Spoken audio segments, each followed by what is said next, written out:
Accordingly, listener discretion is advised. Outlaw Radio is not for everybody, but neither is kimchi. He was only a good vice president because he understood how to kiss Barack Obama's ass. Doohickey, the doohickey that rolls. Hi, this is Meatloaf. Okay, kids, you know what time it is? You know what time it is? It's Outlaw Radio time! Hi,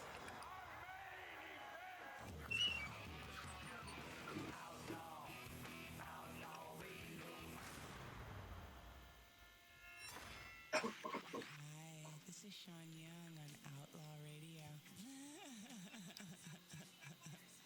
Hey, this is Shelley Berman on Outlaw Radio. Listen, come on, listen to me or listen to Matt. If you like being bored, it's great fun. It's Robert Hayes. I'm here on Outlaw Radio with Magic Matt, a.k.a. The Weasel. We are here to drink. We're here to smoke. We're here to interrupt. You may drink. You may smoke. You may interrupt. But I'm here to... Live from the Lighten Up Lounge, this is Tom DeLuise saying, this is Outlaw Radio. Hi, this is Chuck Woolery at Lighten Up Lounge on Outlaw Radio. Lots of fun, guys. Be back 2 and 2. Hi, this is Gilbert Gottfried. Outlaw Radio, where we smoke, we drink, and occasionally we bother people who look over. Hi, this is Rick Dees with Magic Matt, a.k.a. Mr. Cigar, in the Lighten Up Lounge. We drink, we smoke. Yay!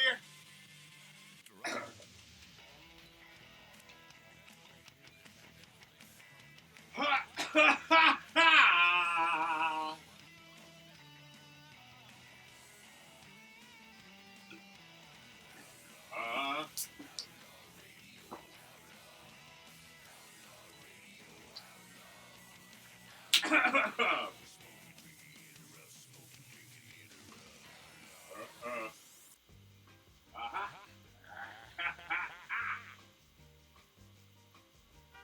Look at this.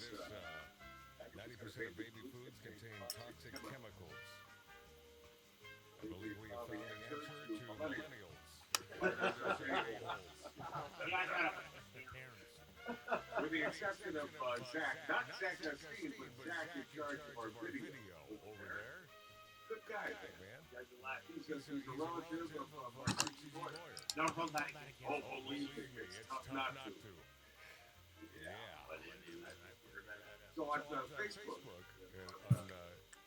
I guess we should use the Outlaw Radio Facebook to promote our guests. Why? Well, I just haven't figured it out yet. But my personal Facebook, M-A-T-T-A-L-A-N-D-I-E-I-O.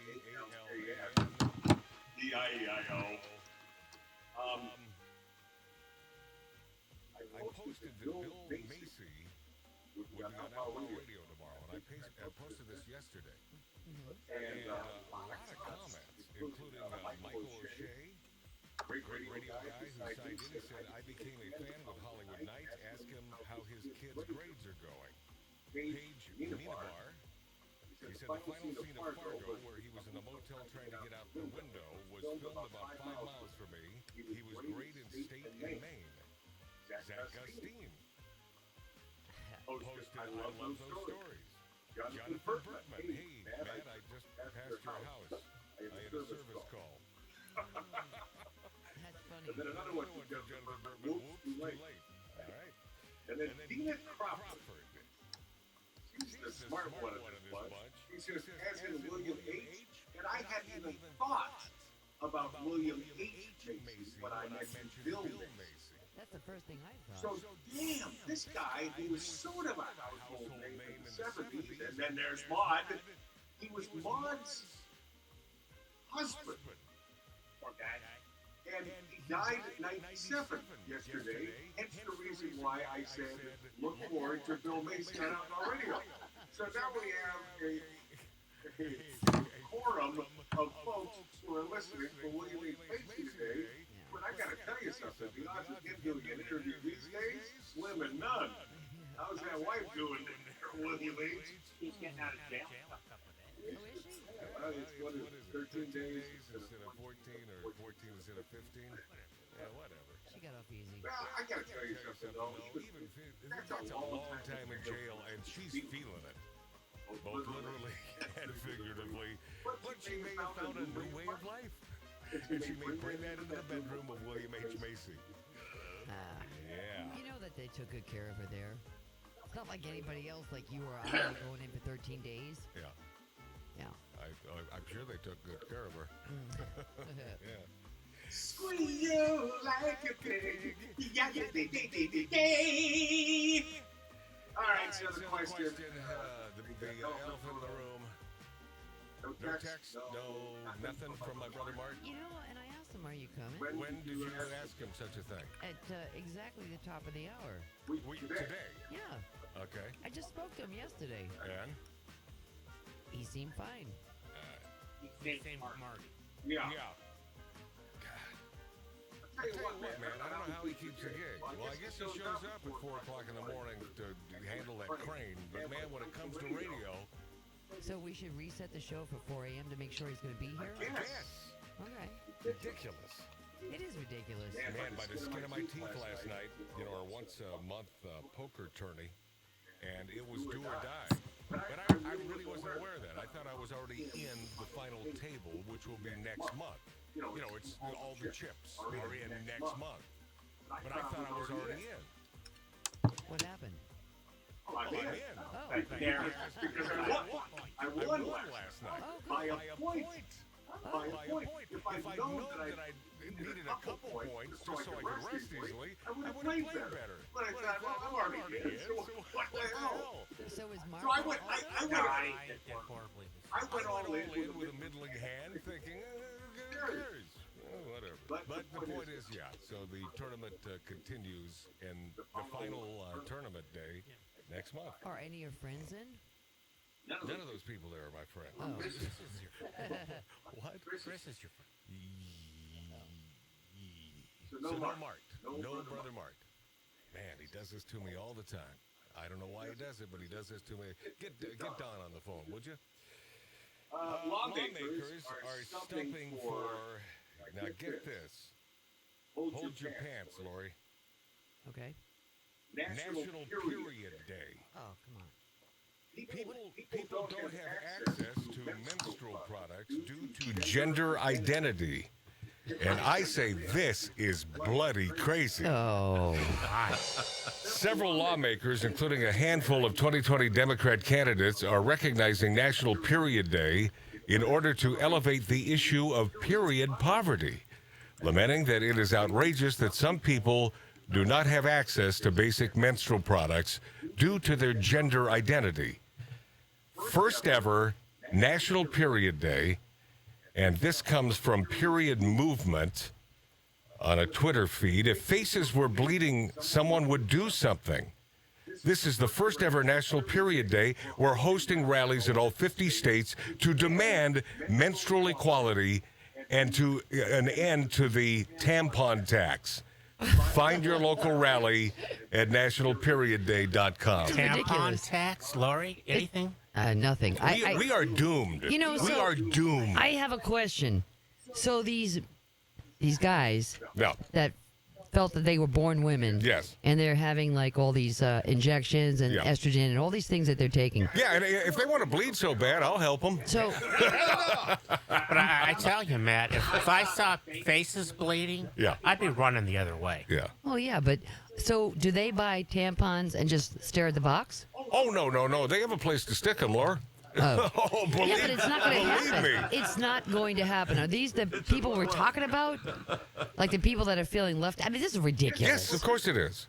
Organizers plan events across the country, encourage activists to spread awareness online by using the hashtag blah, blah, blah. In detention centers and in prisons in big cities and small towns, women across America don't have access to the period products they need. Former Texas Representative Beto O'Rourke, oh my God, that guy is as dumb as a mud fence. He's back. He truly is as dumb as a mud fence. He wrote urging men to join women in demanding real change. Too many people don't have access to basic health needs like menstrual products. Senator Cory Booker wrote that, some do not have proper access to menstrual products due to gender identity. Well, whose frickin' problem is that? This is so confusing. Yeah, it is. It really is. And this is a non-story. I mean, this makes no sense. You know, why do you think women hate us so much? And it's taken hundreds of years for them to really realize their hate for men.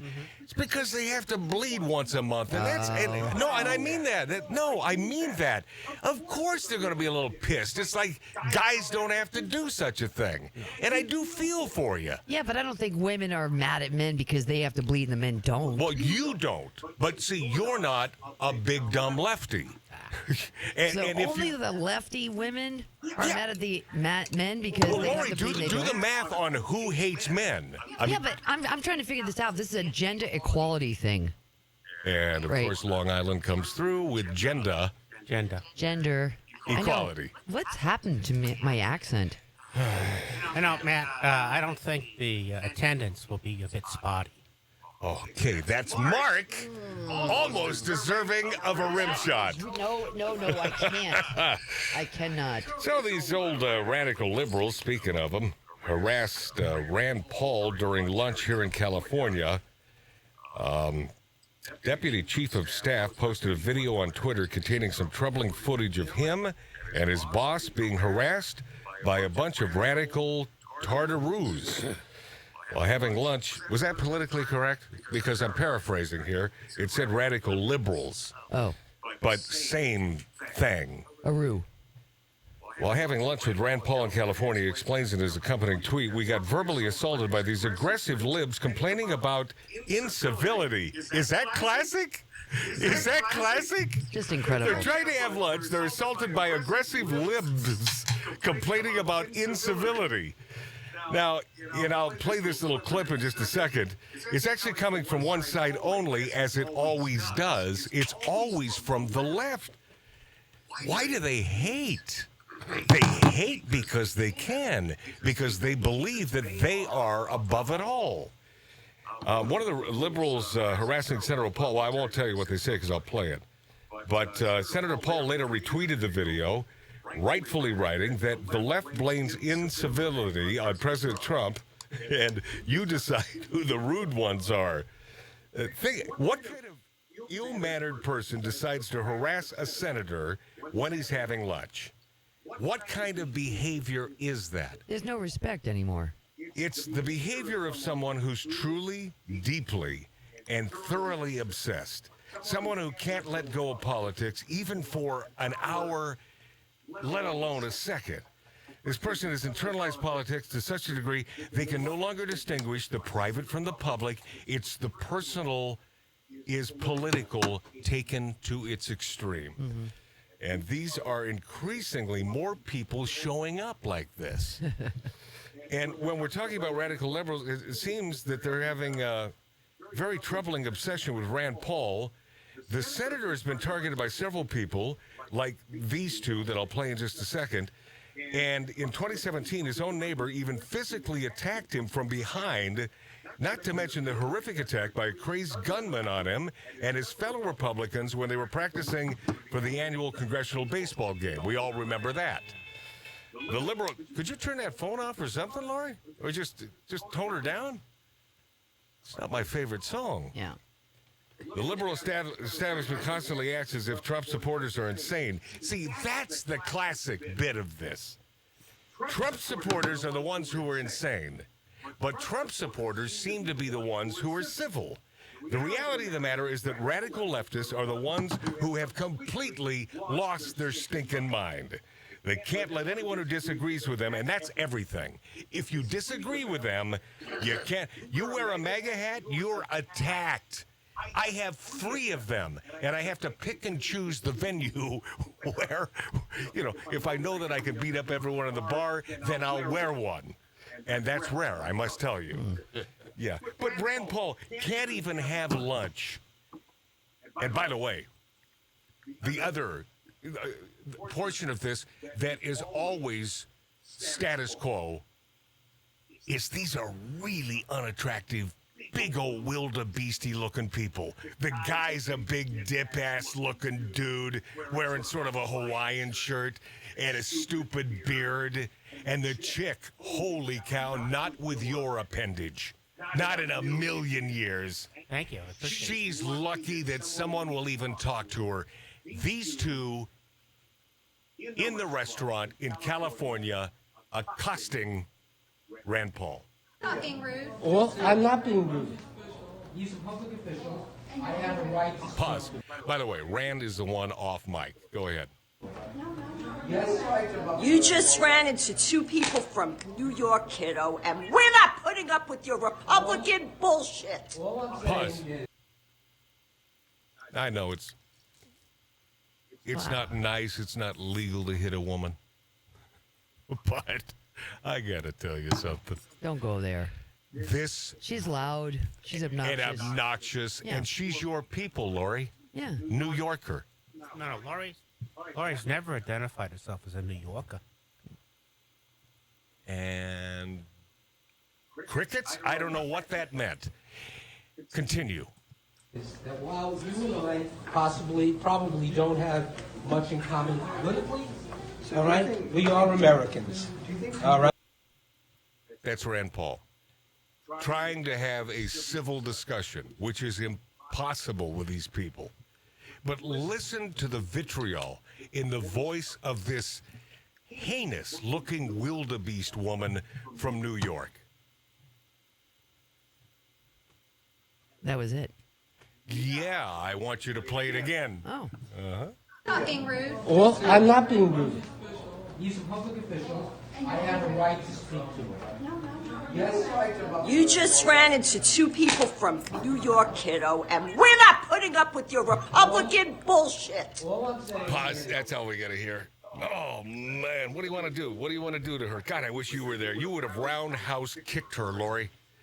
You know, because you know that she would have laid a hand on you. Well, I'm kind of annoyed because I use the term kiddo, which is endearing. Yes, it is. It is not to be said kiddo. Right. I mean, she's going after him, and she's being nasty, but she's using the word that we use when we love people. Right. Hey, kiddo. Yeah. It's sincere. Yeah. That's nothing. There's nothing sincere in her voice. Well, she is sincerely out of her stinking skull. And Rand Paul, and by the way, I'm no big fan of Rand Paul. I mean, don't get me wrong, but the guy should be able to have lunch. And I don't care what party you are, what side of the aisle you happen to be, you should be able to have a feasible lunch without being accosted. Yeah. But not once has it happened on the other side, accosting a Democrat trying to have lunch. Nobody wants to talk to them. That's why. That's true. This poor high school security guard was fired for telling a student not to call him the N-word. He was fired for telling the student not to call him the N-word. You're not going to believe this. I mean, this couldn't possibly be real. But unfortunately it is. Marlon Anderson, a high school security guard in Madison, Wisconsin, our stomping grounds on Outlaw Radio, and thank you to the affiliates in Wisconsin. A job he had held at various schools for 11 years, was asked to help remove a disruptive student from the school. The situation turned ugly. Anderson summarized his experience on Facebook. He said, I get called a, what is this, bitter ass, and then the N-word by a student. I responded, do not call me, and then the N-word. And I got fired. That doesn't make any sense. This black dude was fired. The student, 17-year-old senior, had finished classes for the day, had taken another student's cell phone when the assistant principal intervened, according to Mr. Anderson, who said the student then pushed the assistant principal. As Mr. Anderson was trying to escort the student out of the building, he said the student taunted him with a racial slur about 15 times. He said he repeatedly told the student to stop using the slur, which he himself repeated several times. That's when he said the assistant principal, Jennifer Talerzak, turned on the microphone of her walkie-talkie so that Mr. Anderson could be heard by... Overhood? I believe that was... I think it was Freudian. He can be overheard by school administrators and members of the security staff. He said Miss Towel told him to tap out, and remove himself from the confrontation with the student. What is she, a wrestler? I'm not going to be called that word, Mr. Anderson said in the interview. I have a right not to be called that word. I feel she tolerated it for the entire ordeal. Anderson is right. He shouldn't have to tolerate that abuse from a 17-year-old punk. It's understandable if he got him a bit heated. So he didn't overact. He didn't get physical with a student, and no one is claiming that. This shouldn't have been an issue. What are the grounds that he didn't get fired? Well, why would the school fire an 11-year employee by telling someone else not to direct the N-word at him? Because of the school's new zero-tolerance policy. So if the class is reading To Kill a Mockingbird and the teacher's reading the book out loud, and it gets to the part where the N-word is, the teacher gets fired, Mr. Anderson asks? This has nothing to do with context, but has everything to do with the actual word. And he's out of a gig, Lori. That makes no sense. At the time of this broadcast, this man is out of a gig. The district needs to give this man his job back. And by the time you hear this show, depending on whether if you're hearing it live or you're hearing it a week later, he may have his job back because I can't imagine this going down. I really hope he does. Here's a local news report in which Anderson gets emotional about the incident. My father was called this word. My grandmother, my grandfather, we were all called this word, and not one of them could say, "Don't call me that." He said, "I can." Man, I feel for this dude. I do too. Yeah. It's a sickness. And by the way, this complete and utter disregard for anyone who is older than a 17-year-old. It's every day with these punks. Because they empower them, and they make them feel that they can do anything. Well, when you say they, you're speaking of whom? I'm talking about what the schools are doing. Yes. And they're guiding the parents that they have more rights than us. Well, because we're not talking about the days when if a principal had a problem with a student, then you'd be called in. Now the father or mother of that student is called in, and they're giving the riot act to the principal. It couldn't have been my son or daughter. They're perfect kids. Of course. Entitled little brats. We'll be this after. What happened to my mic? Okay.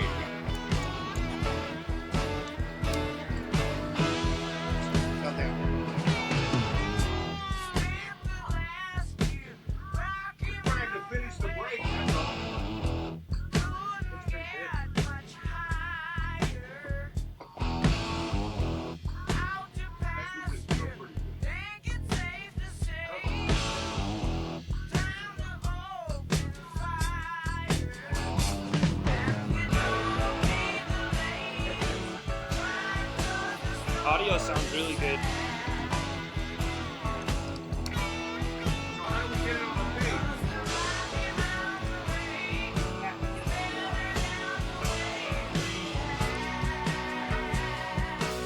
Just copy that link on his Facebook account and post it.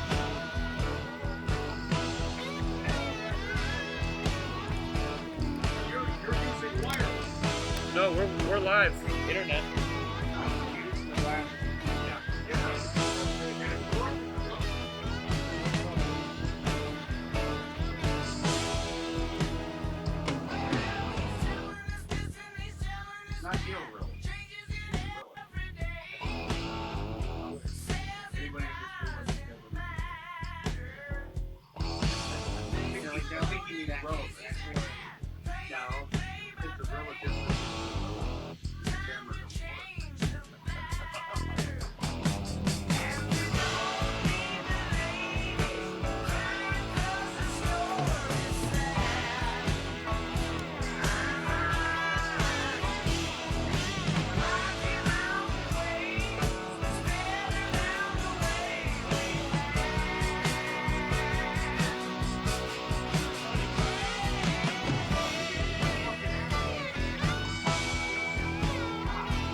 look on your phone? Yeah, it's pretty easy little setup. All that you know, coming apart at the same. So you're Wherever you go, I follow. And the audio from there you guys are sending me sounds great. I'm putting everything from you back in another mixer before it goes out. Check, check, check, check, check, check. 1, 2. Is breathing, and diamonds are falling. Rose-colored glasses, and the river is seething. The holiday calling. Where you think you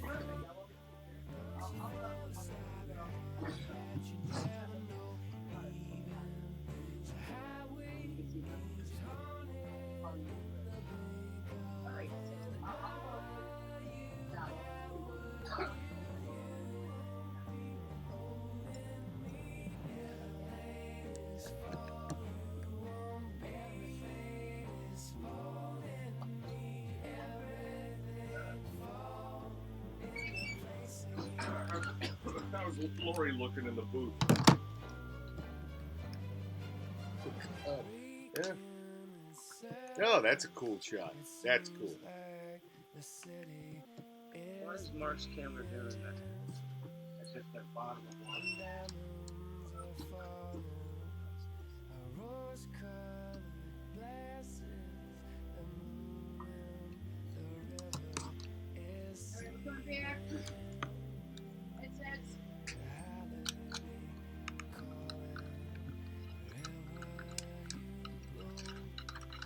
What time is it, kids?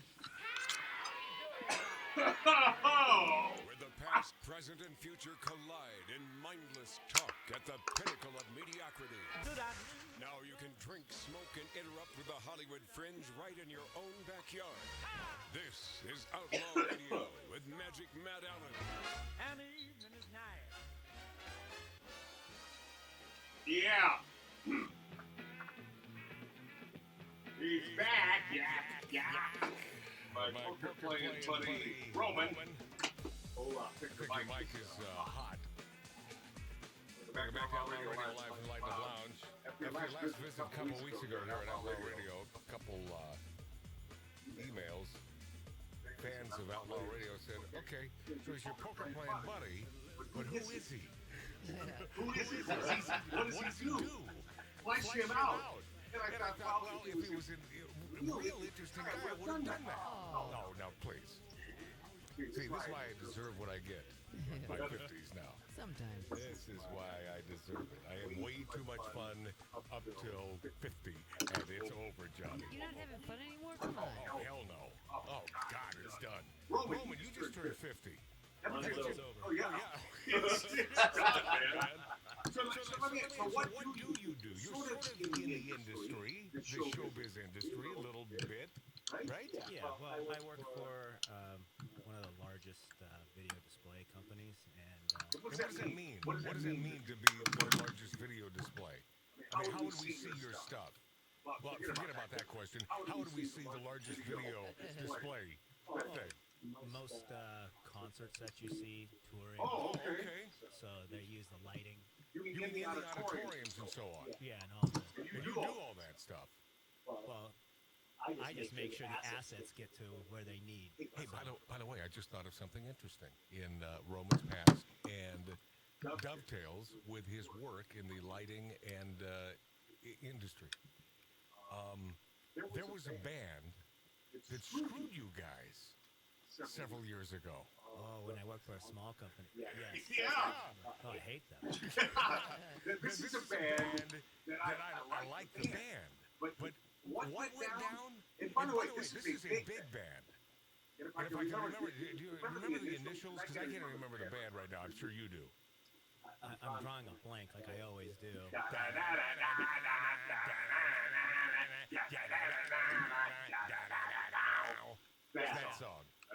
that's not very helpful. No. Rage. Oh, okay. So you figure it out from rage. Yes. Maybe which band we're speaking of. And what went down? Well, basically, I was at home. I was already 3 or 4 beers in, and my boss calls me and says, "Hey, we got a call right now. This group is having a live jam session." Yeah, we won't give their entire name. No. I'll just say Against the Machine. Correct. Right. Uh-huh. And they said, "You got to come down to work." So me and a couple other people, we just, left. It was probably around 8 o'clock. Yeah. And went to work, got this, our video truck together, and they went and did the show. It was a live show. So what's the problem? Well, the problem was when before the truck left, I told my boss, I go, "Hey, we getting paid?" And my boss goes, "Yeah, we're getting paid." I go, "Are you sure?" He goes, "Oh, yeah, absolutely." By the way, Lori, I think we have some rage there. Oh, yeah? Yeah. I can't say, I won't give you the name of the band, but it's a band that you may know as Against the Machine. Right. So, to make a long story short, Version of their cloud. he had a credit card from, the production. Right. And he goes, "Oh, I'm going to run the card right now." I go, "Oh, okay, I'm surprised." So I was wrong. Well, everything happens, blah, blah, blah. Come to find out, he only ran the card for like a 10%. Oh. And we didn't get paid the other 90%. You were screwed! And I told him that was going to happen. Did I eliminate rage from your thing there, Lori? Well, Well, what? not knowing what the band is, Oh, my God. Oh, God, how blonde is it's she? not here. Oh, my... Under rage. It's not there. That's what Okay, it but looks that was my question to you. So it's not there. No. Why am I talking like this? I turned into William Shatner. Jeez. So they screwed you for 90% of the money. Yeah. No, that's nice. Right. And they're thinking, well, this band is a big band, and I will not name the band, but it's a big band. They should obviously take care of their bills. Right. And, this is just a typical thing, all these big productions or whatever. They just rip people off, Wow. It's very common. Is it really? Yeah. For even these big names? Yeah, when you do I bet Aerosmith doesn't. I mean, the mega bands. I bet they don't. It's not like, if there's a tour, obviously there's, whole billing and all that. Right. It's these onesie, twosies, real One-off concerts. Right. Or just little specials. I mean, it doesn't have to be a concert, anything like a television infomercial or stuff like that. Wow. Miscreants, man. That's too bad. Well, obviously, that's too bad, Lord. How would you feel if you didn't get paid? Yep. Trump is on fire. He had a quick. Oh man, Mark City Boy is driving me nuts today. Well, you're welcome. Here's the thing with radio. Here's Radio 101. Don't try to be too clever. Don't go out of your way to be clever. I mean, really run it through your mind a bunch of times. See if it hits. It's like, did that work? And you can run it through there like about 4 or 5 seconds worth, and it's like, can I think of something better? Or just the old Malvaroo. What? I love him. And occasionally he hits, but it's so rare. See, you notice I am in a gnarly mood when my brother doesn't show up. And he doesn't let us know that he won't be here. God help us. As the minutes roll on, I'm becoming gnarlier. Well, get over it. It's easy for you to say, Lori, you've got that cushy booth over there with air conditioning. We're over here in the sweltering Southern California sun in this 1876 Virginia City, Nevada style bar. It's not that hot. Come on. Trump had a response for a French reporter on why U.S. unemployment rate is better than hers. France has a current unemployment rate of 8.5%, which is the lowest in a decade, but pales in comparison to other EU countries. Germany, for instance, has an unemployment rate of 5%. It's worse when you compare the French numbers to the U.S. employment rate of 3.5%. France's moderate gains are not exactly cause for celebration, according to some of these economic experts. The U.S. rate, meanwhile, is at its lowest in 50 years. That's that bad President Trump. Lowest rate in 50 years. So a French reporter asked President Trump about the discrepancy as he toured the new Louis Vuitton workshop in Keene, Texas. Dig that, Lori. They're now making Louis in Texas. No longer across the pond. Yeah, but if you have to get something repaired, it's got to go across the pond to Paris. By the way, they'll never be a sponsor of this show. But that Louis Vuitton crap is money down a rat hole. It's vinyl.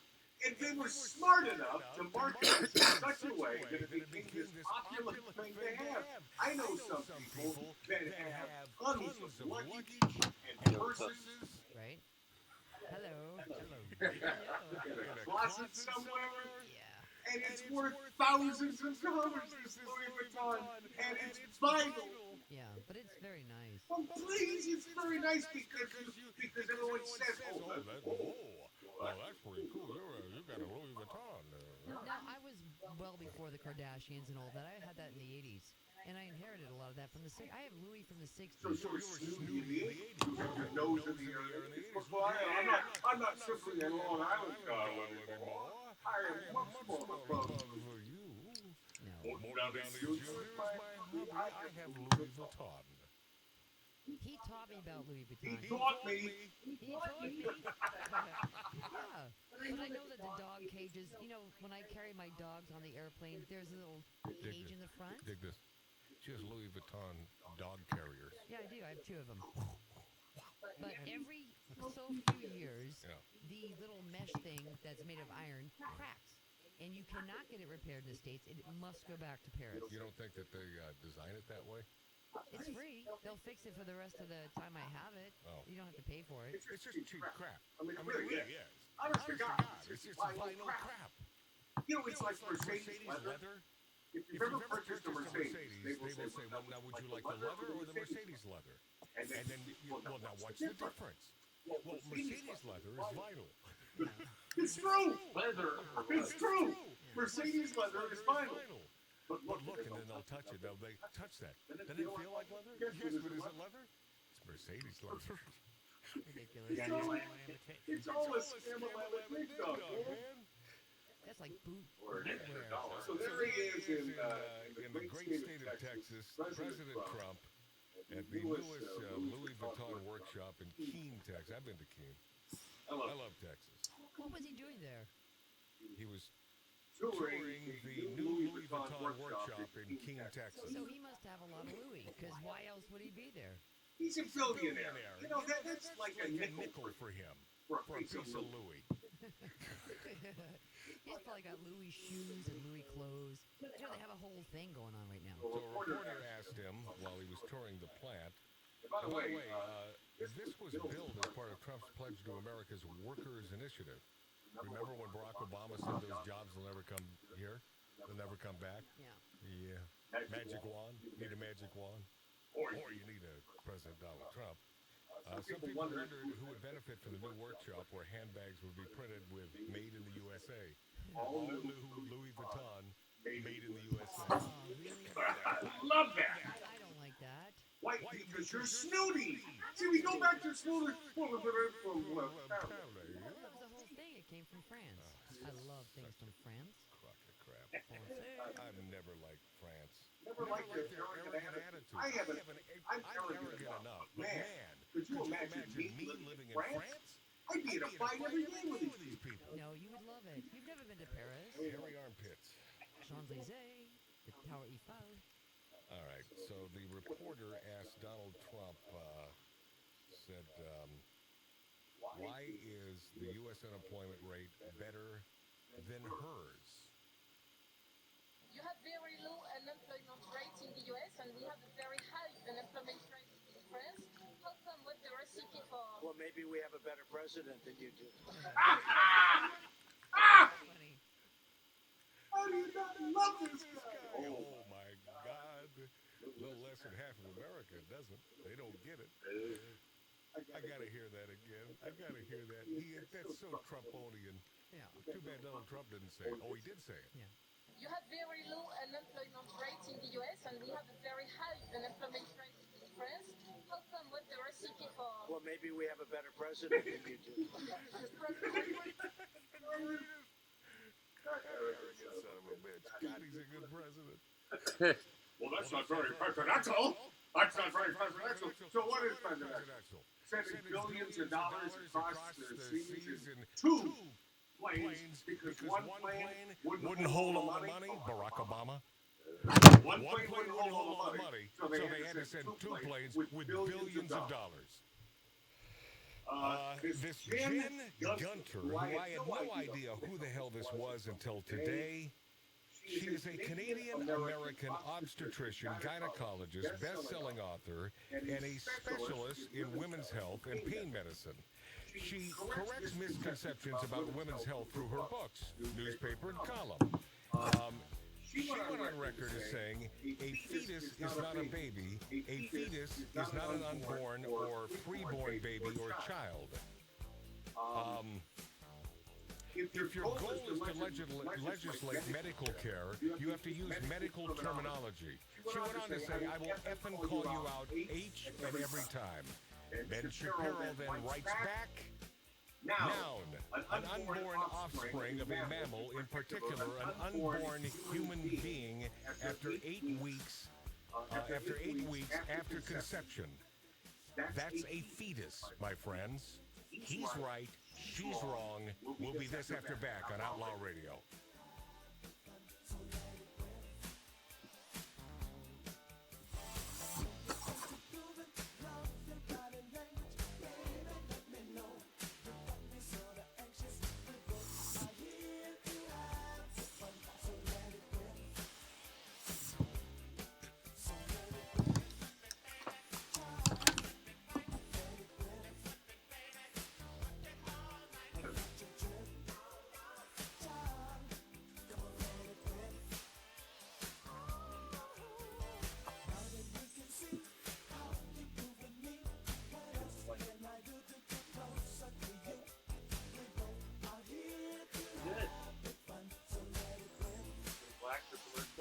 Audio. You're a whiz, you son of a gun.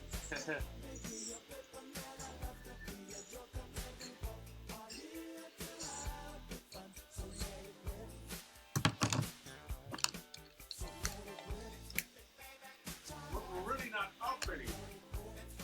Like standing up to Mary.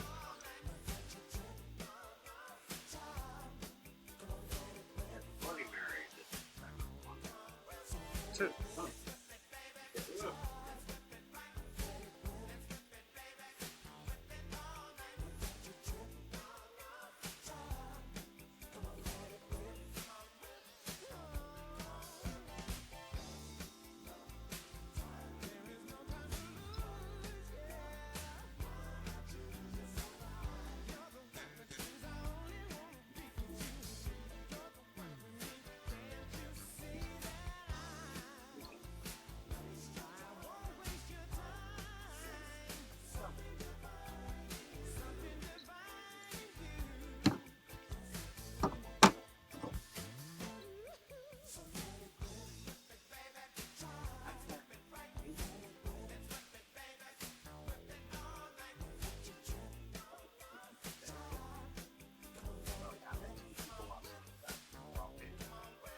I went all over. Oh, so you mean, so which one? You know, called my own. I don't know myself. Look at that.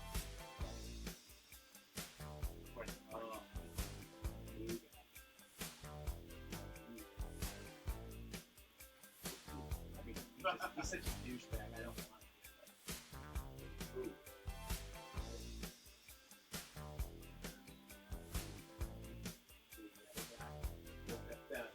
Cato of last night. The young kid who didn't know how to play crack. How do you not know? I mean, he was pouring money into our coffers. How do you? I know. And have no fucking idea how to play. You can't get it through his head. Poor dude. Lori, have Greta drop ready, please.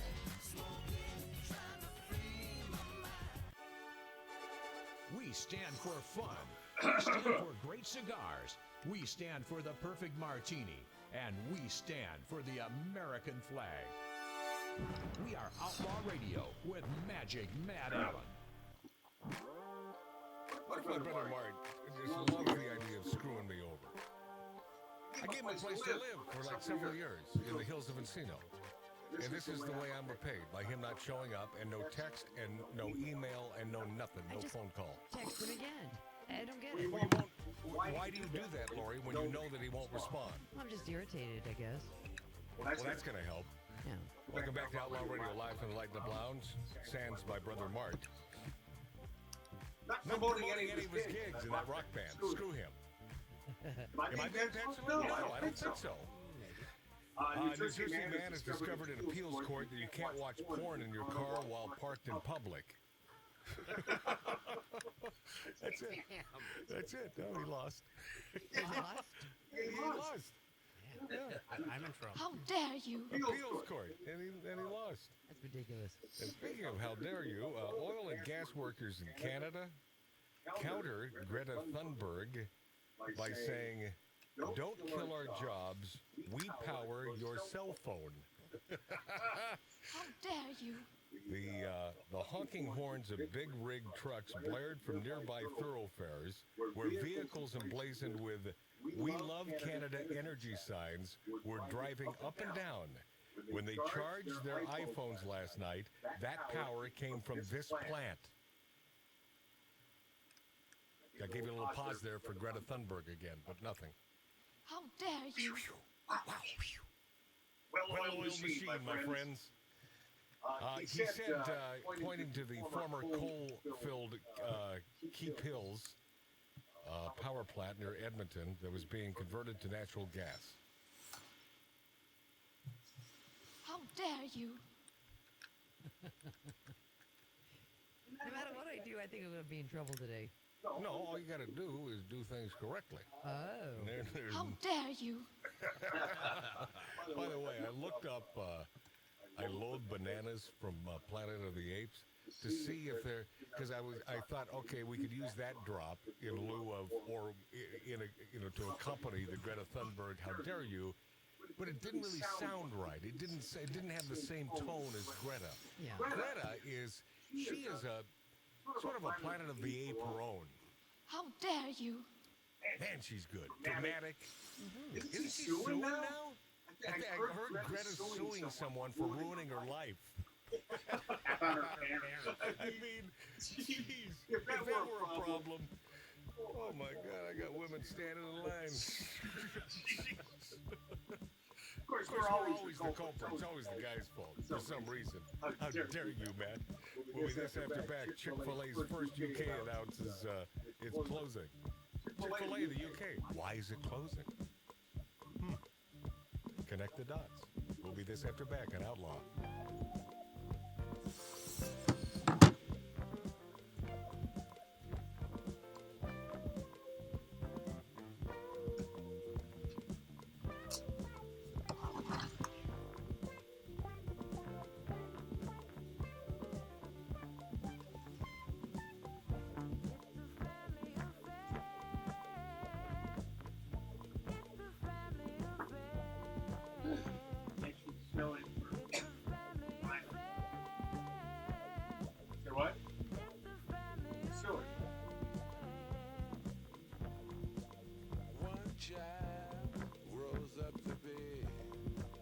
Somebody that just loves to learn. And another child grows up to be somebody you just love to burn.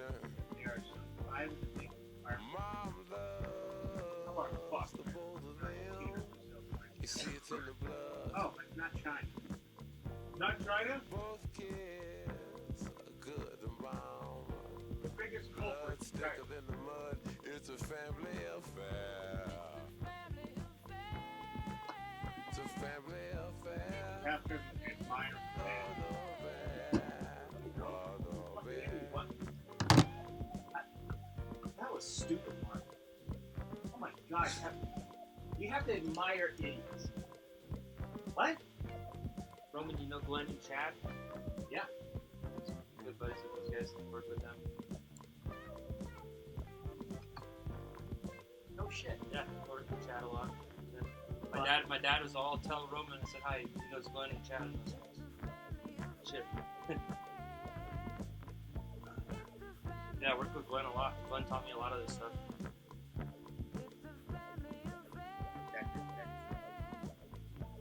What's your last name? Fine. Scott's kid. Scott Klein.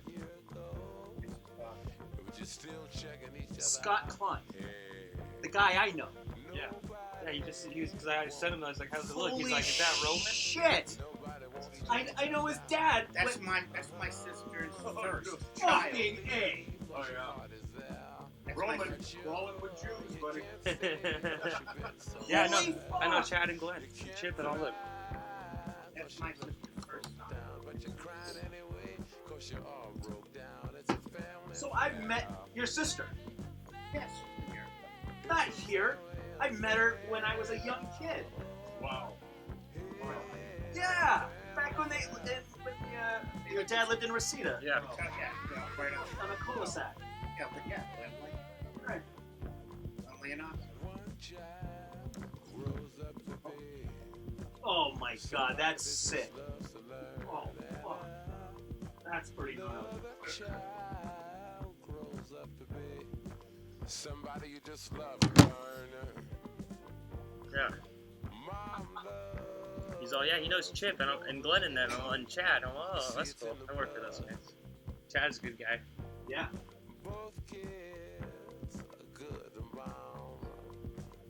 So what do you work for the LED walls or VER? What do you do? I'm an asset. I'm a national asset. So basically, when we have shit all over the country. Yeah, rentals. So if a depot doesn't have stuff or whatever, I do live TV, so I'm always working like the LED walls and screens are always VER or PRG and Fuse. Yeah, so I'm just an asset mover. That's cool. Nationally, so badass. Never, back in the day, like when I first started, I worked on video trucks for a couple of years. That's what I do. Yeah. I went on the management side. That's kind of what I got right here. I got a little flight pack that goes live to the internet. Yeah. That's so cool.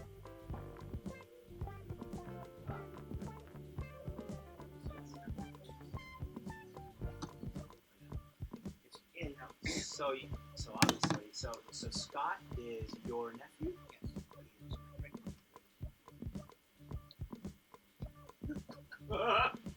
So it's very possible. How come you look like this? It's very possible in the 70s. When I started having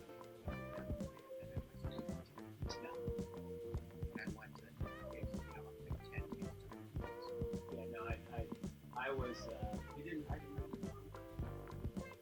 I would take two to the front, buy the tickets, when the opportunity was right. Split the screen. We're just still checking each other out. Hey, nobody wants I gave the right feeling. Nobody wants to be left out. Skiing, I forgot. Can't leave 'cause your heart is there. But you can't stay 'cause you've been somewhere else. Fake slip or something. And he's walking down the aisle. And he's like, and he just fucking throws shit up. It just like falls right in the middle. It's a family affair. Family affair. Yeah, what was that?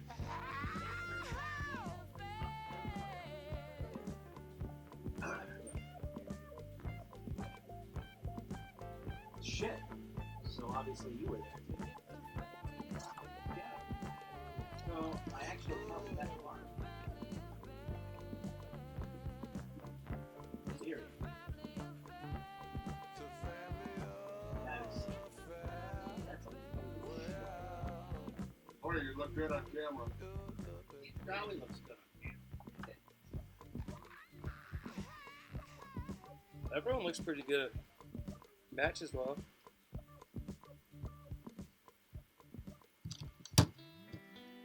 There has a Chick-fil-A song ready when I'm doing the story. That's it. Laurie, how much time do we have? None.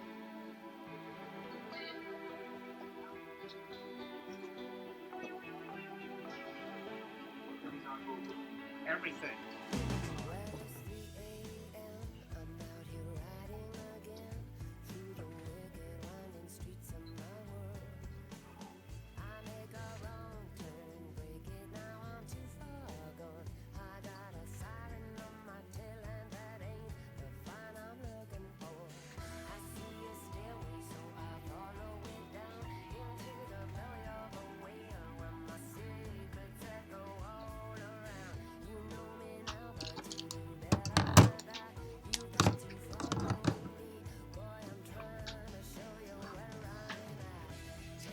Pretty excited to open up now.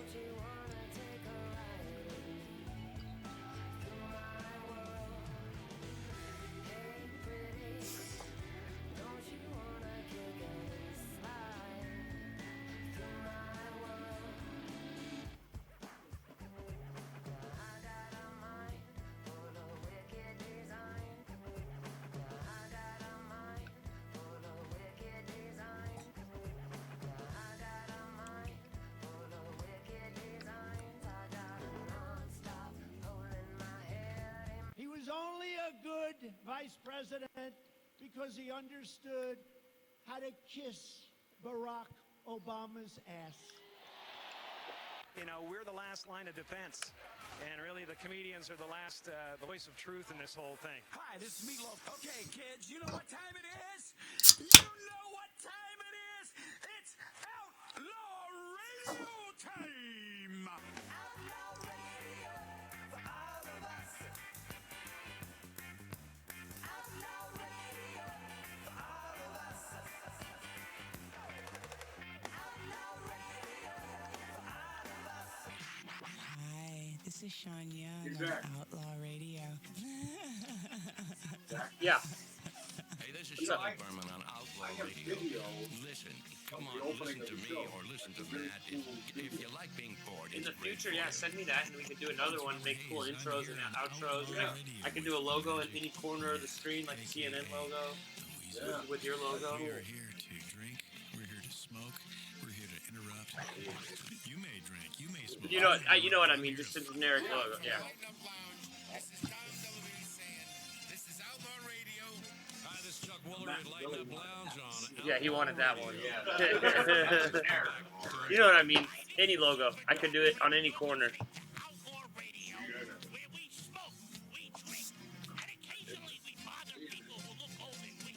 Hi, this is Rick Dees with Magic Matt, a.k.a. Mr. Cigar. In the Lighten Up Lounge, we drink, we smoke, we interrupt.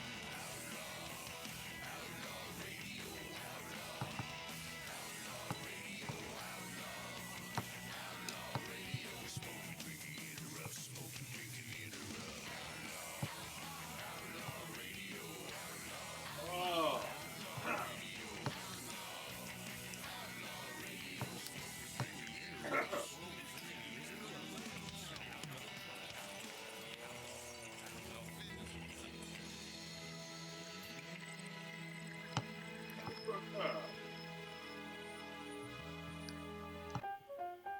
Because of Zach Klein over there, we are video streaming Outlaw Radio today for the first time. How about that? This kid has his... Yeah, we're finally coming into the 90s.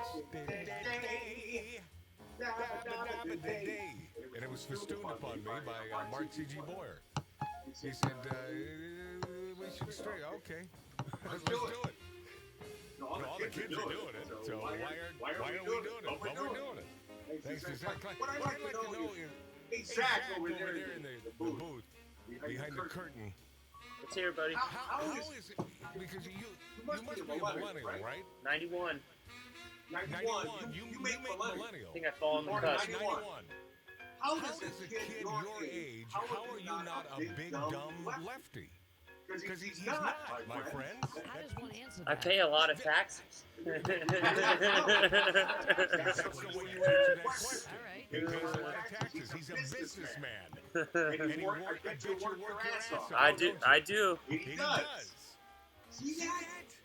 I gotta tell you, if this guy were on the left, he would not be doing this. He would have no time for this. Like $52,000. You bet. I'll be there. I'll be right there with your agenda, your big righty agenda. I like this kid, man. 91. When was my daughter born? 95. 95. Yeah. Yeah. So I think he just made millennial. I think. Yeah. It's like 40, isn't it? Or my daughter just made millennial. I think. Yeah. Whatever. Chick-fil-A's first UK location announces its closing after a little more than a week. Wow. Yeah, due to LGBT protests. The first chick in the armor, chink in the armor. Although I don't know if that's politically correct to use that terminology these days. You can get fired. Well, more than a week after Chick-fil-A's first grand opening in the UK, it's been announced the Eat More chicken chain will be closing up shop. And it's out of the restaurant's hands. The shopping center holding its lease is refusing to extend it. And why? Well, gay activism, of course. Gay rights campaigners called for a boycott of Chick-fil-A, which opened its first branch at the Oracle Shopping Center in October. A spokesperson for the Oracle said it was the right thing to do. We always look to introduce new concepts to our customers. Oh, this was the response from Chick-fil-A. We always look to introduce new concepts for our customers. However, we decided on this occasion that the right thing to do is to only allow Chick-fil-A to trade with us for the initial 6-month pilot period. Oh, so that came from Oracle, I guess.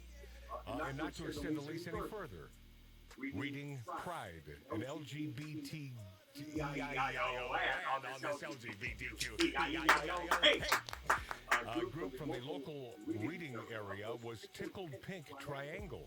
The organization cited CFA's donation to these three groups, which is stated by the BBC, have a reputation of being hostile to LGBT rights. Hostile. Chick-fil-A, hostile, Lori. It's hostile. It's hostility. They don't believe in same-sex marriage. That's hostile. So is that a new word now? Fellowship of Christian Athletes, the Paul Anderson Youth Home, and the Salvation Army have a problem with this. If I may say so, are we not in a dangerous place societally? I mean, we are in a dangerous, stinking place, man. Kind of uncomfortable. When hostility and hate are charged, whenever there is a lack of endorsement at worst and disagreement at best, it's what we call in the business totalitarianism. See, that's the word. And that word is used on the left because that's who they are. In cases in the past where all were forced to adhere to one ideology, it was oppression by government. And in the case of the UK, our representative government are in part responding to the people. Our legislators appear to be, if not so much yet treading, at least pointed towards suppression of freedom. But our problem at its heart isn't governmental. It looks to me that we're slowly trading in our liberties with regards to thought, expression, and security by evolving culturally. See, we're evolving. By the way, President Barack Obama did not believe in same-sex marriage. Went on record. Do not believe it. He went on record several times. Until the second run for office, then he had a change of heart because, see, he was enlightened. Yeah. He was enlightened. It's the right thing to do.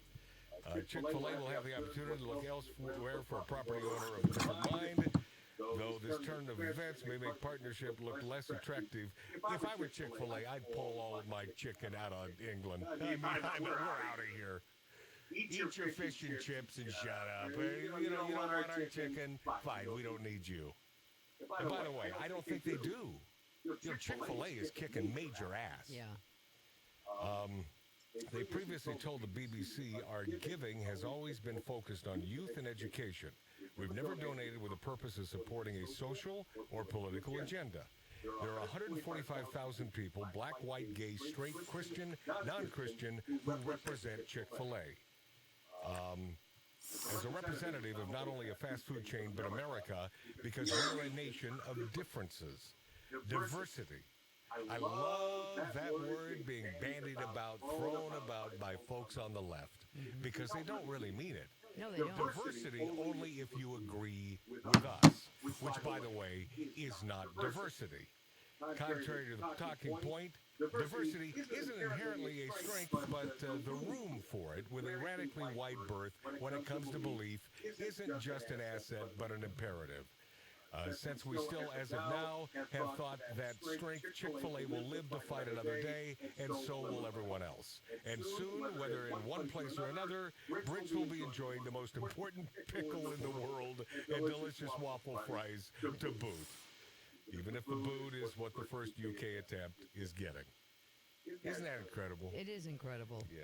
It's just worldwide a mess. Well, listen, even going back to Monty Python, and I'm a fan of Monty Python, but even, the Brits have always been on the left. Always. And now look what has happened to London. It is a far cry from what it was when you visited there, Lori, in the 80s. It was right. It was like hanging out in New York. Yeah. Well, it's the smell of curry and yak now on every street corner. I can't imagine that. Yeah. Well, same thing in Paris, by the way. Oh, no, it's because they let everybody liberalism doesn't work. Right. And Paris was absolutely gorgeous, as was London back in the 80s. Yeah. And I understand it just exploded. No. The waterway didn't stink? It was lovely. But I understand there's just garbage everywhere, and it's like they have set up like bathrooms you mean outside. much like Southern California? Pretty much. I think it's just a mess. I don't know in our lifetime if we're going to see this cleanup. Well, I got to tell you something, man. It depends who's in office. And as long as we got this guy in office, we'll be doing okay. Not this state, though. He's been fighting for his life since day one. They set out to impeach Donald Trump, honest to God, since day one. Now, that is not hyperbole. That is the honest to God truth. Impeachment, that was their word the day he was inaugurated. This guy with his uphill battle, imagine the successes that he has had with America. Imagine if folks were on his side from the other party. What we could accomplish. Right. I was driving down the freeway the other day, and I see this lady in a Mercedes, convertible Mercedes, and she's got Did she have the Mercedes leather or the real leather? I don't know. All right. But she had her Trump hat on, and she had Trump sunglasses that were all bling-bling, the crystals all around them. Right. And all over her windows were Trump pens. She's asking for it. I know. Yeah. I thought someone's going to cut her off the road. You're in the wrong state to be driving that. Not just that, but wherever you park, you will get your car scratched. She had. That's who these people are. They're nasty, evil people. But she taped up in her windows Trump pens. It was like computer generated, like signs everywhere. Yeah. Everything on her car was all for Trump. I don't know. I think she might be going too far. Yeah, I think. Well, I'm worried about her. Chill out. Chill out, baby. Wear a hat. Yeah, the hat, maybe that's enough. That'll get your noggin knocked. You'll end up with a bloody face with that one. But her sunglasses said Trump on them, like on the side, the sidebar. Well, I like the broad. She sounds nuts. Yeah, it was Melania, Mark. Mm-hmm. Yeah, could have been, yeah. In your college radio station, would you have said that? Yes. Yeah, uh-huh. Yeah, could that have been Melania? Yeah. That's pretty funny stuff. Give it up for yourself. Yeah. And give it up for Babs while you're at it. Barbara Streisand shares a photo of Nancy Pelosi killing Trump.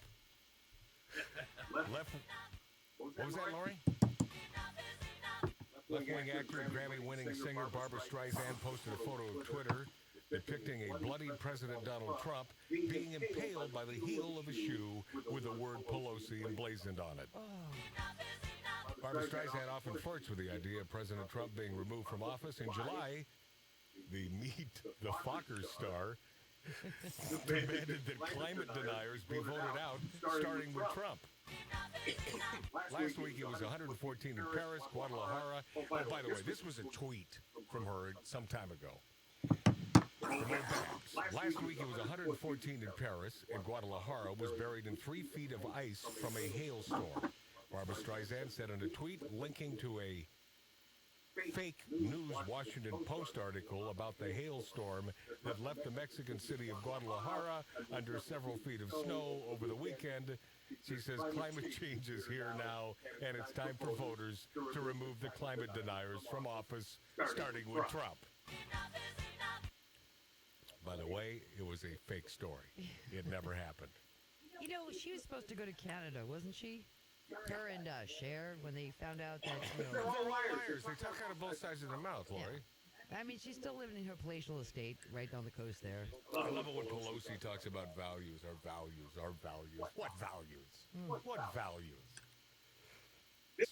Significantly on the left. But I like this guy. I could have a cigar and a cocktail with this dude. And as long... And I was going to say, as long as we stay off of politics, but I'm sure we could almost be civil politically together. Quentin Tarantino. And I said that when his Hollywood movie, what the hell is that called? I'll get to it. Once Upon a Time in Hollywood. When that thing came out. And the fact that he is not chained or handcuffed by this political correctness. The movies do not reflect political correctness. No. And I love him for that. That last movie he did with the shot of the girl behind, with her butt. Yeah, her hat's in the air with her head in the car window.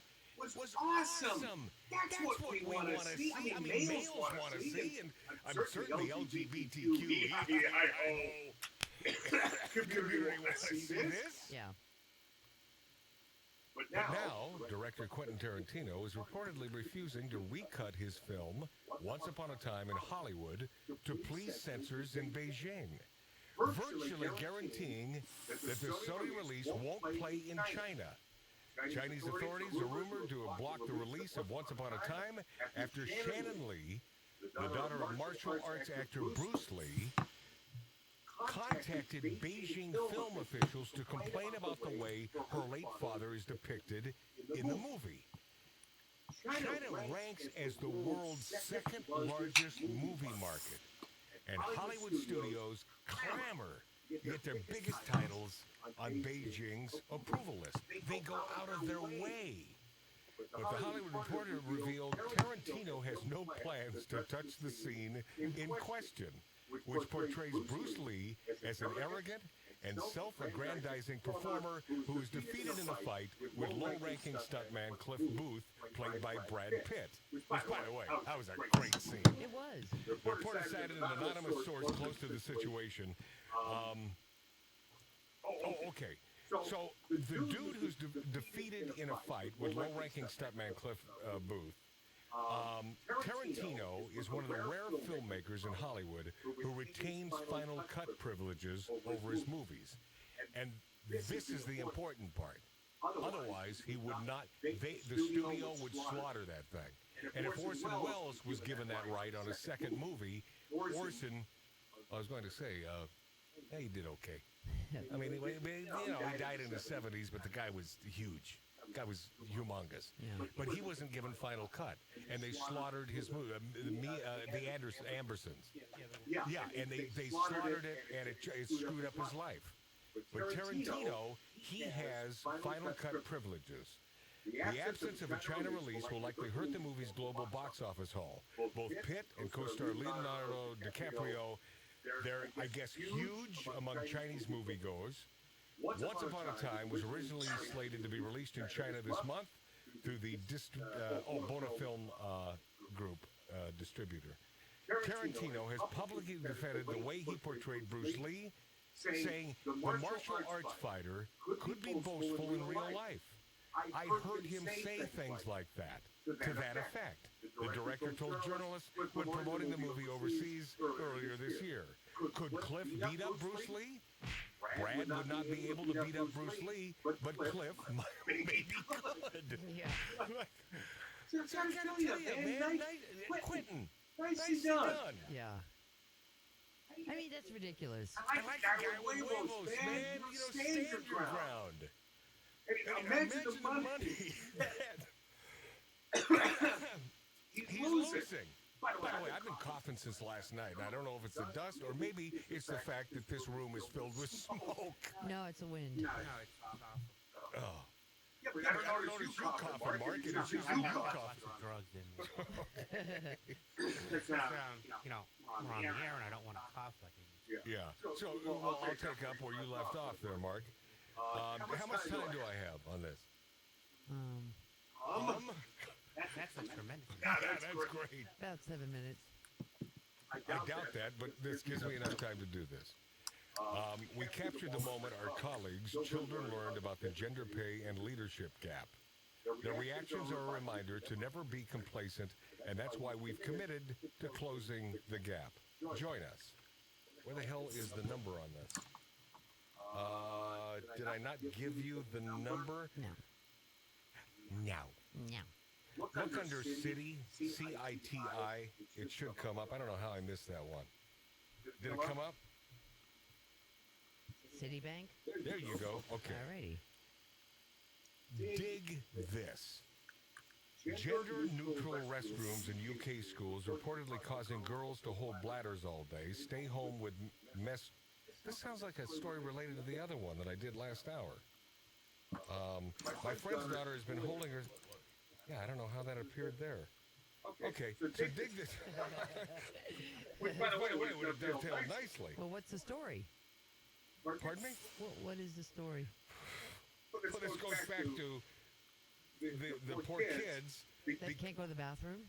Yeah. They're told that they can't Because leave the bathroom. they have to share restrooms with boys. I mean, it's a sickness. Girls and boys Yes. have to all be together. And so they will hold their bladders all day, and they'll stay home when menstruating. Oh. Because they don't want to be embarrassed. I don't blame them. I don't either. My friend's daughter's been holding herself all day because she's so embarrassed. It's not fair on the kids, really. Gender-neutral restrooms in United Kingdom schools are resulting in girls holding their bladders all day, which puts them at risk for infections, staying home from school when they're menstruating because they're embarrassed and feel unsafe in the restrooms with boys. Can't they lock the door? The school restrooms, I'm assuming they have no locks. Oh, it's a swing door. The inclusive restrooms trend is tied to the push to help transgender students who want to use restrooms typically occupied by those of the opposite sex. So for 0.0001% of the public in the world, we're doing this to our children. We continue to cater to that. These poor girls. And this sort of... Now I'm going to try to make this fit. Okay. Even though this is a different story. Okay, good luck. This is Citibank's new push and their new ad on, and I don't know if it's on television, but I certainly know that it's on YouTube. And talk about fueling the fire, because it's all about, much like Greta Thunberg, it's all about worrying these kids and freaking these kids out and making them act out. And it's like, wow, you weren't this way before, so let's make you this nasty woman. Do you know what you want to be when you grow up? I want to be a teacher, an engineer, a doctor. I want to be a vet. A vet? Awesome.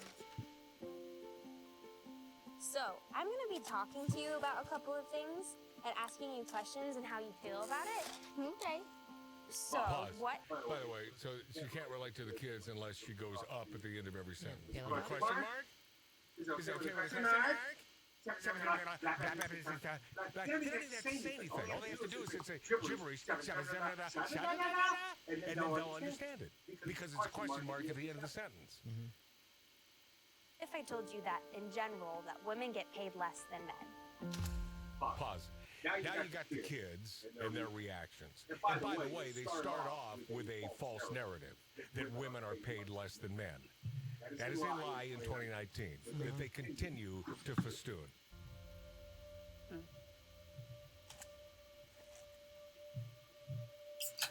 These are the kids' faces. That would make me feel mad. Pause. Is that a boy? Show mad? Show mad. Is that a boy? No, that's a girl. Oh. Why would that be a? How would this even fit if that were a boy? Well, I was trying to figure this out. But that would make her show mad. Perhaps they might want to teach diction in school. Let's start there, right? But she's show mad. Now, boy, I'm going to be laughing. Yeah. Making fun of a little girl. I don't have her name, and I don't know. She's probably a fine kid, and I love kids. I love kids. You do. But I don't hurt kids. No. I don't hurt kids. No. I'd rather have what the boys get. Pause. How old are these kids? I got to tell you, they sound much younger than they are. You know, they sound like they're 2. Are they 21? No. Yeah, I think they're 7. That's kind of confusing. Confusing? Yeah, it's not fair. I'd be a little bit. Pause. Let me just interject because I have to. Life isn't fair, kid. Life ain't fair. It's not fair. You know, you get out of it what you put into it. Shocked at that because I think that women and men are equal. Pause. That's a good one. Obviously, I'm joking here. Women, I have always found more equal to men because they hold damn near everything, including sex, from men. It's not men who hold out, it's women. Women have always ruled the roost. Always. Women have always been in control. I feel really angry because it's like they don't want girls to look strong. Pause. What? Who doesn't? They're giving the wrong message to the kids. Of course they are. What they're doing is they're adding fuel to the fire here to piss the kids off, and it's all about indoctrination. Makes me feel like I want to do something about it. Yeah, that's what they want. That's what they want you to feel. I love so many things that girls are usually allowed to do, but I feel like there's just more to us than looking pretty. Pause. That's where you're wrong. Right. Continue. I guess some people just don't see girls doing that. And do you see yourself being a boss someday? Yeah. Yes. Yes. I do want to be a boss. Well, you're not going to be a boss because we're going to hold you back. Pay you less. Wait, is there more on this? No. Oh, that was it? That was it. Anyway, that's Citibank. That was enough. What are they selling? What are they selling? Crap. They're selling more of this major big corporations going with the LGBTQ. They're idiots. Sticks. We'll be this after back on Outlaw Radio.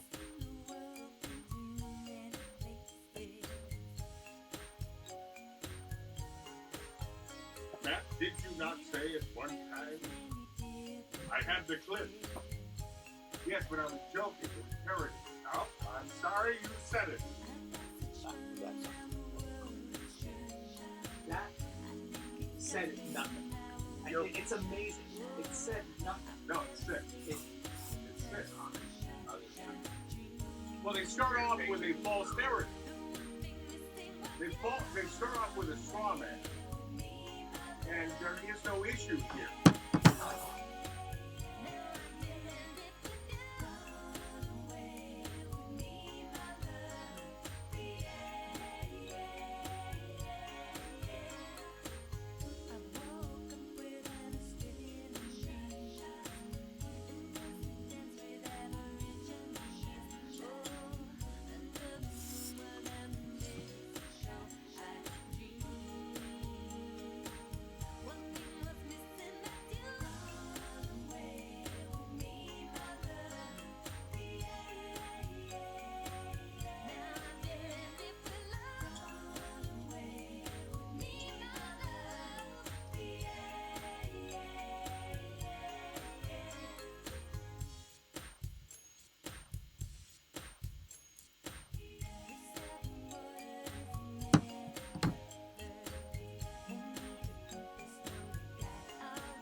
ship, and it's like it's with ghost pepper, and supposedly it really fucks you up.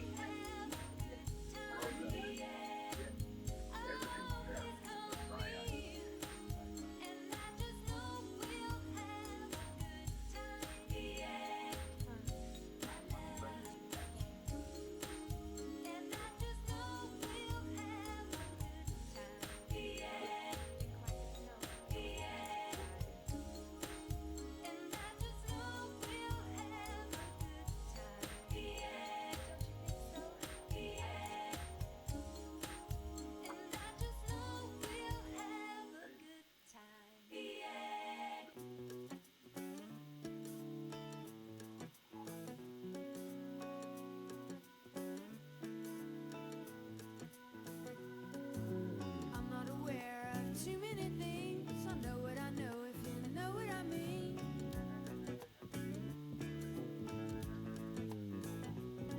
Philosophy is a talk on a cereal box. Religion is a smile on a dog.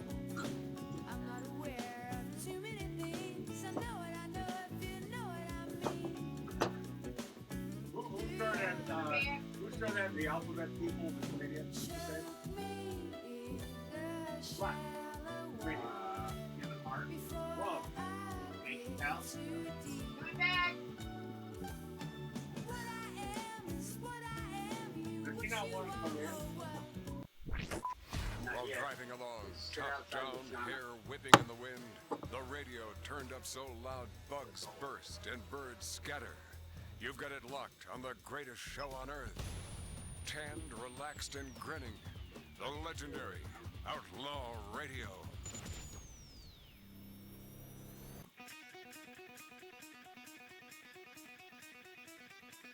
Yeah, man, sort of a tough day, but man, I'll tell you what. This will kick me in the ass. Nothing can go wrong when AC/DC is on your radio. One of the greatest rock bands of all time. Provided in part by our great affiliates across the country, including but not limited to Damn Those You on Outlaw Radio. I wish I had a chance to see these guys in concert. Roman, did you ever see them? One of the few I missed. Me too. And now it's just, they don't exist, virtually don't exist anymore. I can't watch. I mean, the main brother is dead.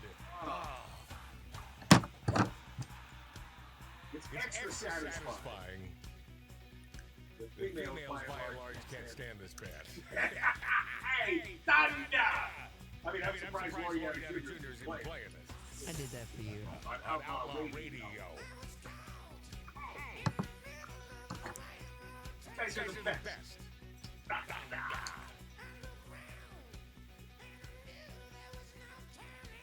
Well, Dave Chappelle, I don't know if he was the first person to talk about the alphabet people in his concert on Netflix, but if you haven't watched that Dave Chappelle thing, you got to watch it. It's pure brilliance. Pure brilliance. Kellogg's now launches LGBTQ-themed breakfast cereal called All Together. I must tell you, I wish I were making this up. To promote acceptance, no matter who you love. It's all about acceptance, unless you disagree with us, then you're not accepted. Give it up for yourself. Give it up for yourself. Yeah. To support a more accepting world for LGBTQ youth. So the percentage of LGBT is about 0.002%. I guess if you throw the gays into that, so it's, what is it, 0.5 or whatever? Yeah. I don't understand how pissing off a large section of their audience is going to help them. Do you understand this, Lori? I don't get it. Here's what I think. Oh, well, okay, before you go. These corporations are run, for some reason, by lefties. For some damn reason. And I think it's more about the cause than it is about business. I think that they're trying to recruit these little kids that have no idea what they're feeling. Right. And they get them young and early, and they have these these drag queens going in and Yes. reading. It's called, stuff to them it's called indoctrination. when they're in kindergarten. Right. And the drag queens are telling them what about their lifestyle and about their sadness and about how they have to get accepted. Yeah. And So so it's all about having the kids must make them feel sorry for us. That's what it is. But then when the kid feels sad in life, because we all have emotion, Yeah. they go back to that drag queen and back to that day, and then they're questioning who they are or what they're feeling. Right. So I think that this is a weird way to get everybody in. Yeah. Did you hit? Whoa. To get everybody in Yeah. to this story. That's this weird show, man. It is. It's like Twilight Zone. I'm still too loud in my cans, Lori. Could you turn that down a little bit? What did you? Okay. What are you touching? Because you're not touching the headphones. Okay, let me come over there. Let's try to figure this out. Try to figure this out together. Those listeners still listening. No, don't ever touch that. It's the problem. Back in because it went out for some reason. Oh, whoa. Now you can't hear anything. Uh-huh. Don't even hear myself. I hate when that happens. I talk to myself all the time. Is there anybody out there listening? What? Nobody else was listening. What was? Oh yeah. What was that question just there? Is there anybody out there listening? It's the stupidest question ever. Please. Oh God. Oh man, I don't want to kill kill myself. I want to leave.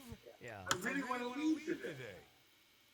Back to Kellogg's launching the LGBTQ themed breakfast cereal all together to promote acceptance no matter. Anybody listening? Why would that be the first thing that came to your thought process? Willy-nilly? HR always says that.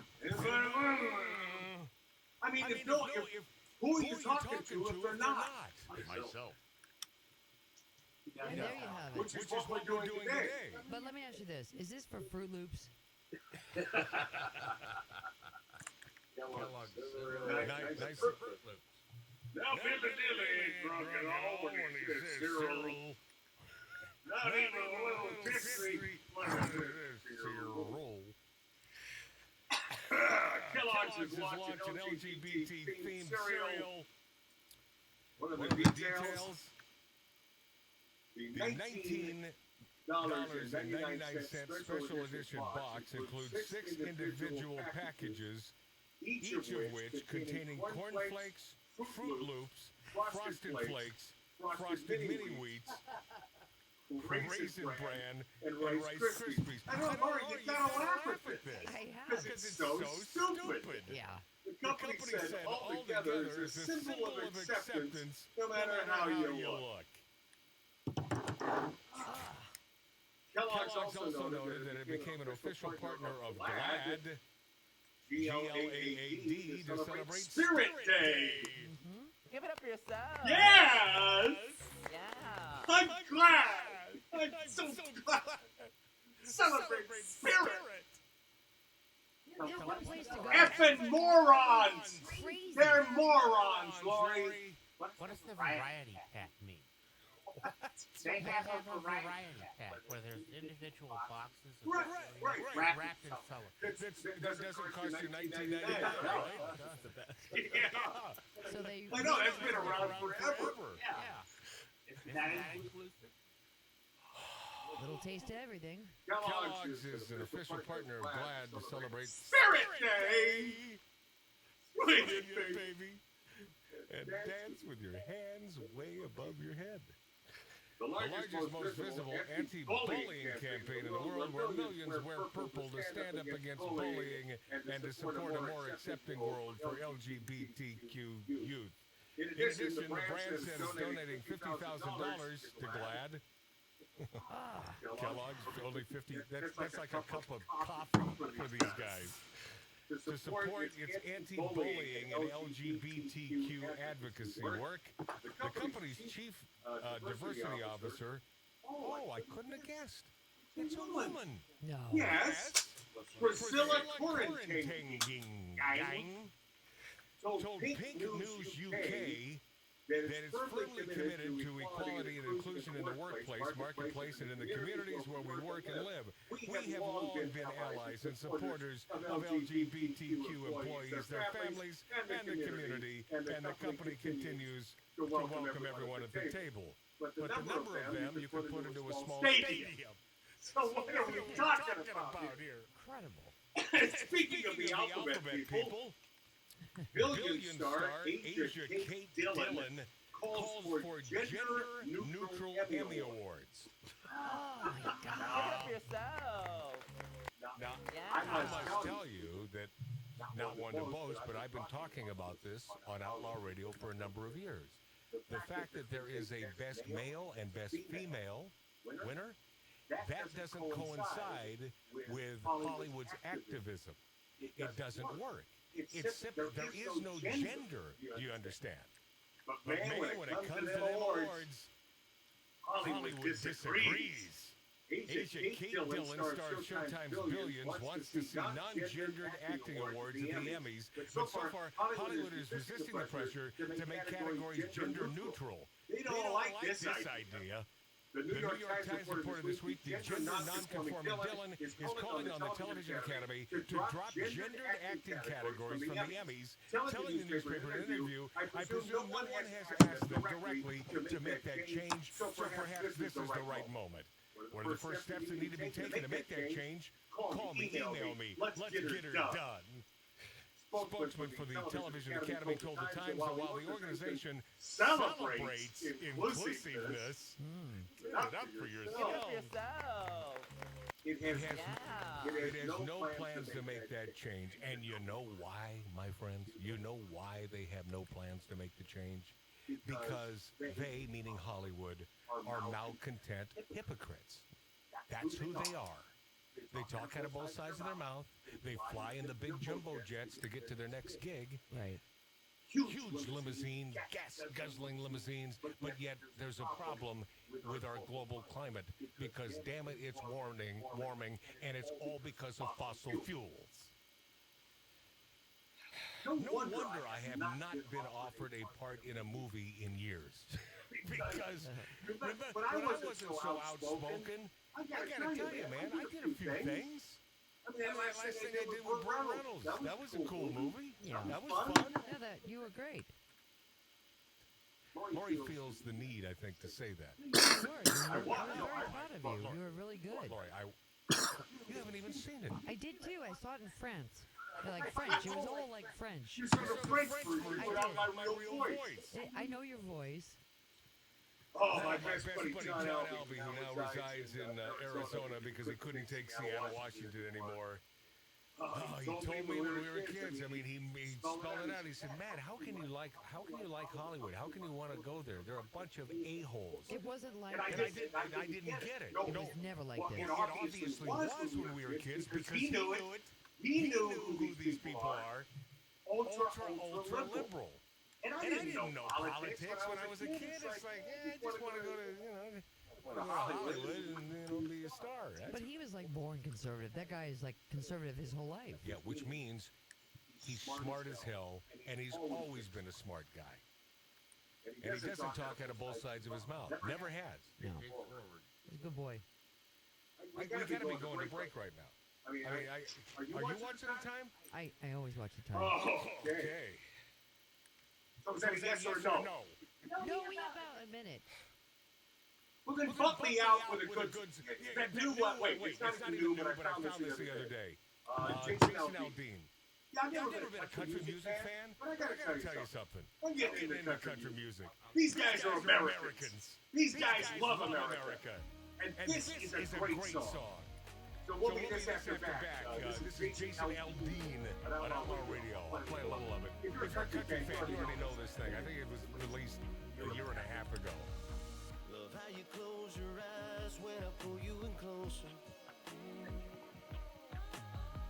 The night's moving fast, but we ain't taking it slow. You hit me harder than a drink does. You're gonna take me all the way up. Something about you, baby, got me going crazy. I don't know what to do. I've never met a girl like you. She's able to get into our Outlaw Radio fan page and post it.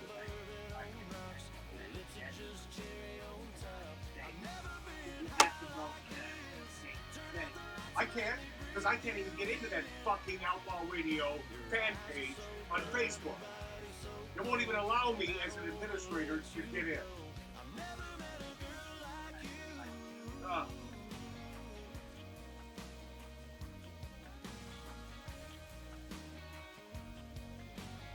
Let's see. Zach, What's up, buddy? So how did Glenn see this? How is he seeing I it? texted it to him. I said, Glenn, check it out. So, but how is he watching? How did On he his phone.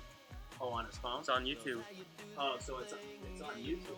Yeah, so I have a link that you could share to anything. You could tweet it, you could share it, you could do whatever with it. Yeah, that's because my friend is watching it. He just texted me a picture saying, hey, smoking cigar. It's on the internet right now. It's just a matter of spreading now. It's just spreading it out there more and more.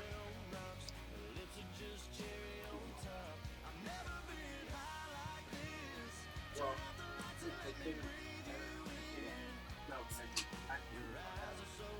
hey, Zach, are you up on all this social media crap? I am, but you need access into your account. Say what? You do need access into your account. You know what, Zach, with your permission, let's get together this week. Yeah, absolutely.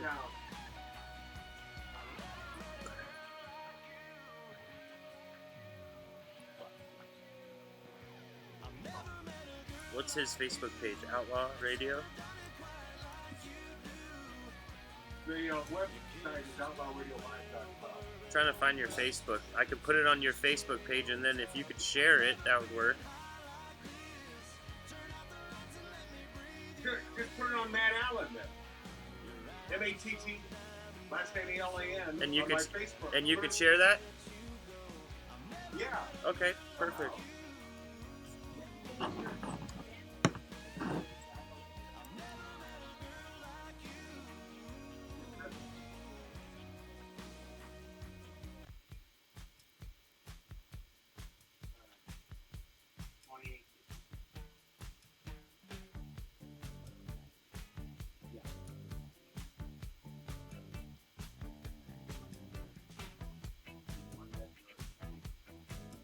Lori, write down 826.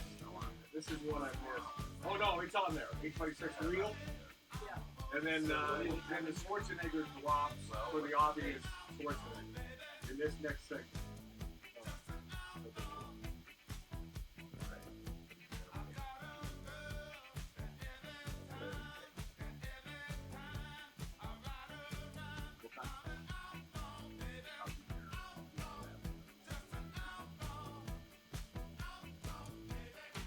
Are they ready?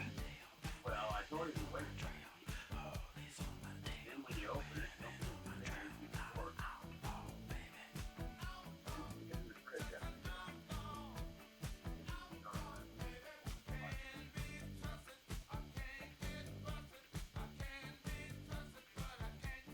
but if they sell them outright, I'm sure about the jar. I give you a jar.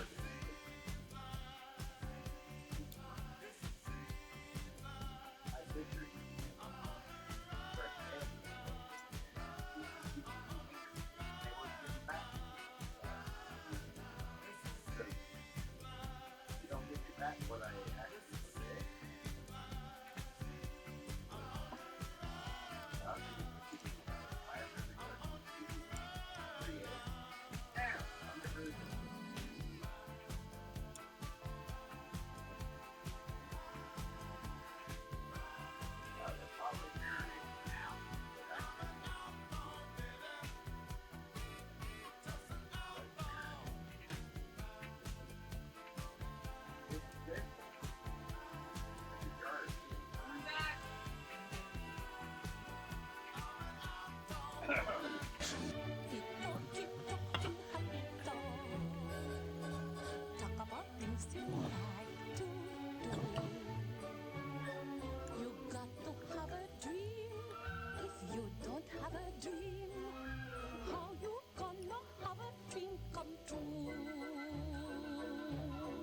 broadcasting audio mediocrity and doing it in an excellent way. This is Outlaw Radio, 24 hours a day. It's really neat. Recall Newsom movement against California, and at least one Hollywood actor is on board, a friend of this show, and I'll tell you who that is and what's going down next hour at Outlaw Radio. This was great. I love that Pat Sajak. Even though the first time I met him, he was a curmudgeon, not a happy guy at Gelson's in Encino. But who knows what he was going through with his wife? I think he was divorced. He eventually divorced that broad. Yeah, he did. Yeah. So, I know what that's like, man. Your life is a living hell. Could have been cordial to me, though, but I still like the guy. So, no harm, no foul.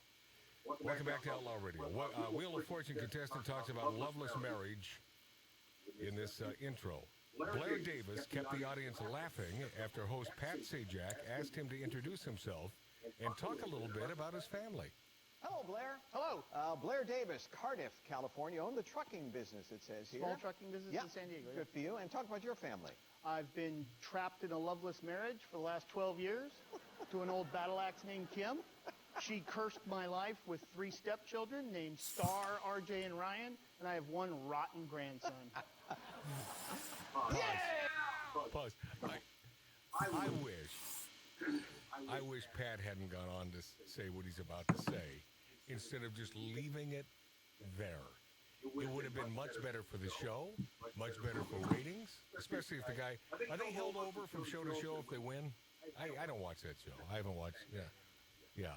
I'm an old game show guy. I'm an old match game. Not the current one. That one sucks. But I'm an old match game guy. Continue. Hey. No wonder you came here. You just wanted to get away from everybody. I know you're being facetious. Absolutely. I love them like nobody's business. I'll bet you do. What's the story of the beard and your grandson? I started growing the beard a couple of years back, and every time I threaten to shave it off, he gives me a really hard time. Yeah, so it's going to stay. He's grown used to it. Okay, good to have you. Don't Started it off strong and then just right in the toilet. It crashed. Right? Yeah, it did. Don't you just leave it with that and you move on and let the audience wonder? That was perfection. It was perfection.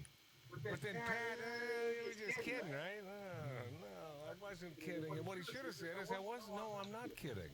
Unfortunately, I'm not kidding.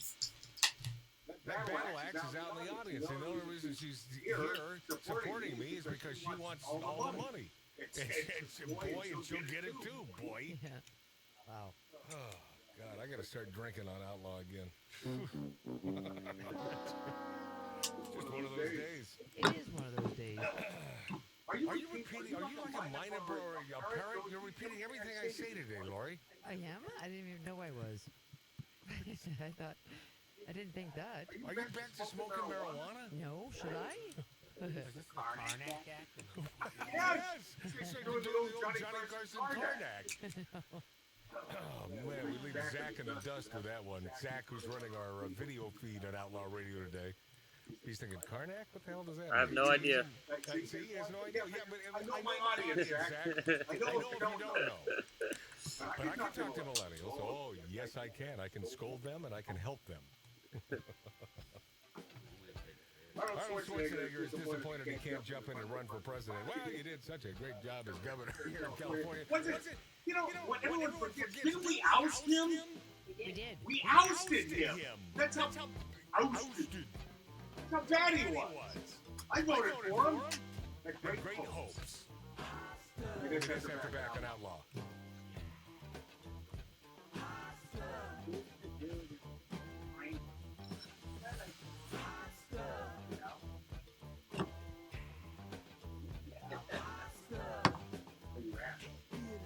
I wasn't referring for a friend of mine. I don't care. Well, no, he's a guy that Billy's known him for years. I've known him for years. Billy's known him for a lot of years. Used to be a frequenter at the Big Fish that died. That's why he and he makes great barbecue. Yeah, that's sort of the same question. But he makes Check. Program audio, mic audio. Check.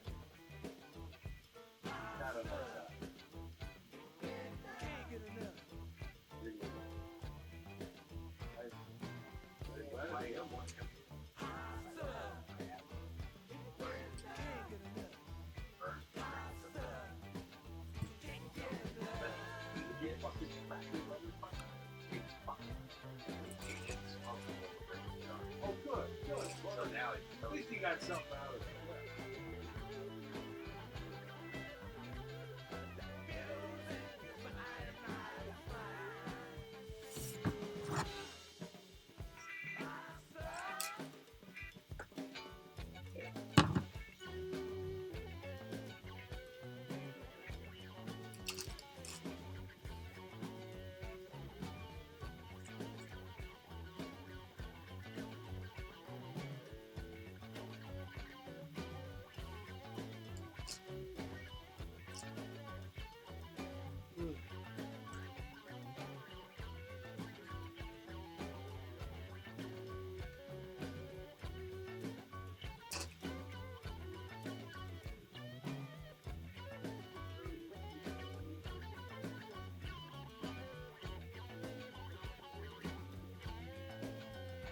How long does it take to make margarita?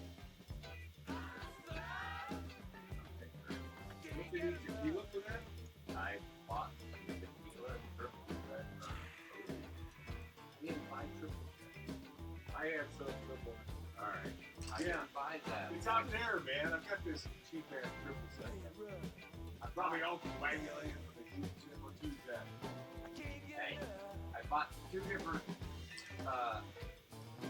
What we should be making are pina coladas because, you know, who the hell drinks a blended margarita? Bad.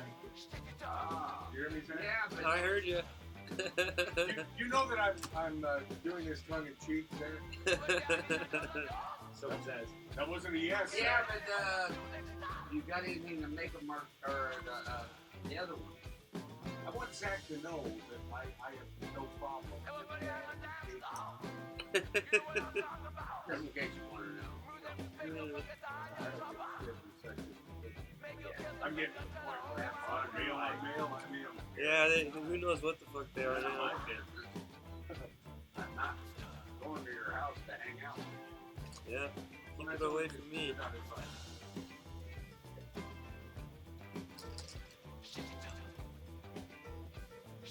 Didn't they just screw that up though? A wheel of fortune, leave it there. And say, you know, in fact, should say, well, very much of luck. I wish you way luck to make up for your bad fortune. That's little.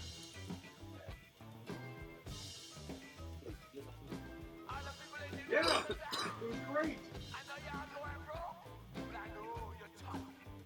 And by the way, 99% chance he either won that test or this is first. And they would say, here's what I'd like to do. Because Cat was aware of.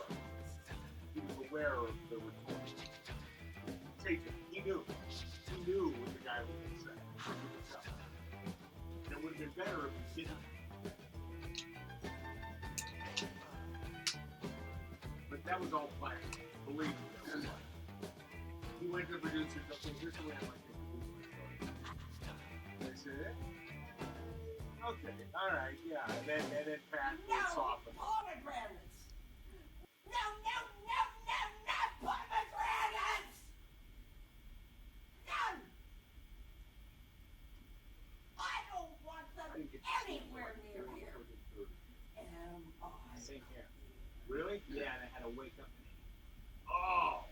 Say the roll again. No pomegranates! Say it.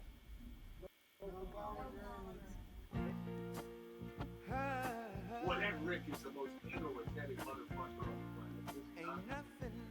That guy cares more about this term. The only reason I really want to win is just to beat his ass. Yeah. I mean, that, you know, and that's the only reason I really did set out to be in this tournament like last night. It wasn't just a throwaway. I really knew what I had to do. I made some fucking moves at the right time. Did what I had to do. I had to Even be if it's me, if it means it's you know, me. and I've been meaning to say it. I didn't say it strong, but last night I said, you know, he brags about everything, but winning, it's like, well, and, you know, if I take you know, I probably wouldn't be playing with you guys. I'd be playing in like high stakes shit. So I knew he was out of that one.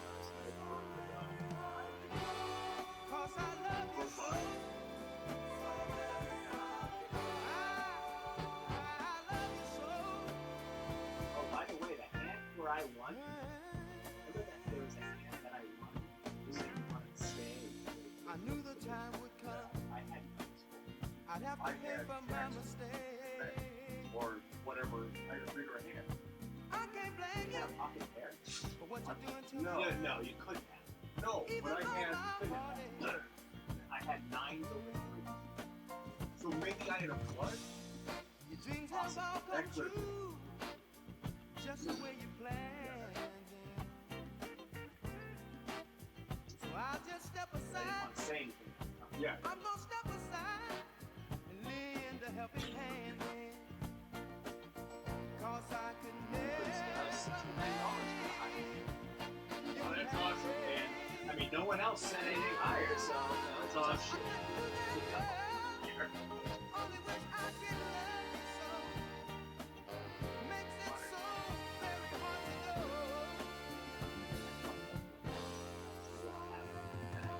Some guy was betting. He was only a good and I'm vice totally in the president lead.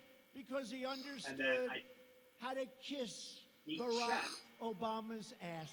or no. Doohickey, I you know, think the doohickey that rolls. Hi, this is me. So then on the last one, I bet like the minimum. And he folded. And I'm like, so pissed. And I did that, but it's like, I can't believe he didn't call. Because the pot was so big, you know? You know, I just put a throw out a minimum with someone that know what to do. Oh, I don't know. What? That's kind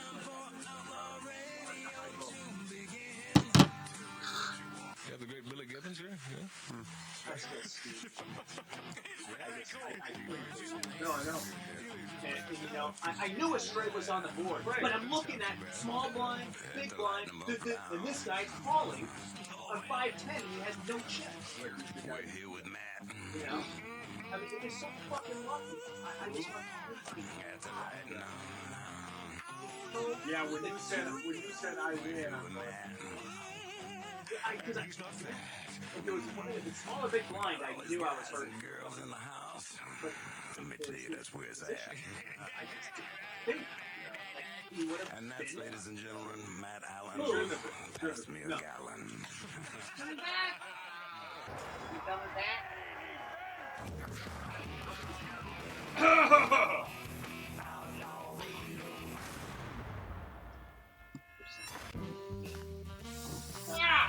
Welcome back to Outlaw Radio. My thanks to Zacharoo OVD, who is video streaming us. Yes, we finally made it to the 1990s here on Outlaw Radio. Streaming Outlaw Radio. But we don't look the same like we did in the 1990s. Well, there's not a camera on me. There's a camera on someone else. Yeah, I didn't shave. You know, I didn't make. I didn't a lot of. I need plaster of Paris these days, man. I used to be a good-looking guy.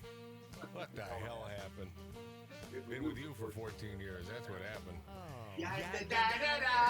Oh. Can you tell I'm drinking now? I can. That's better. You are relevant for the live stream. It's up on our pages.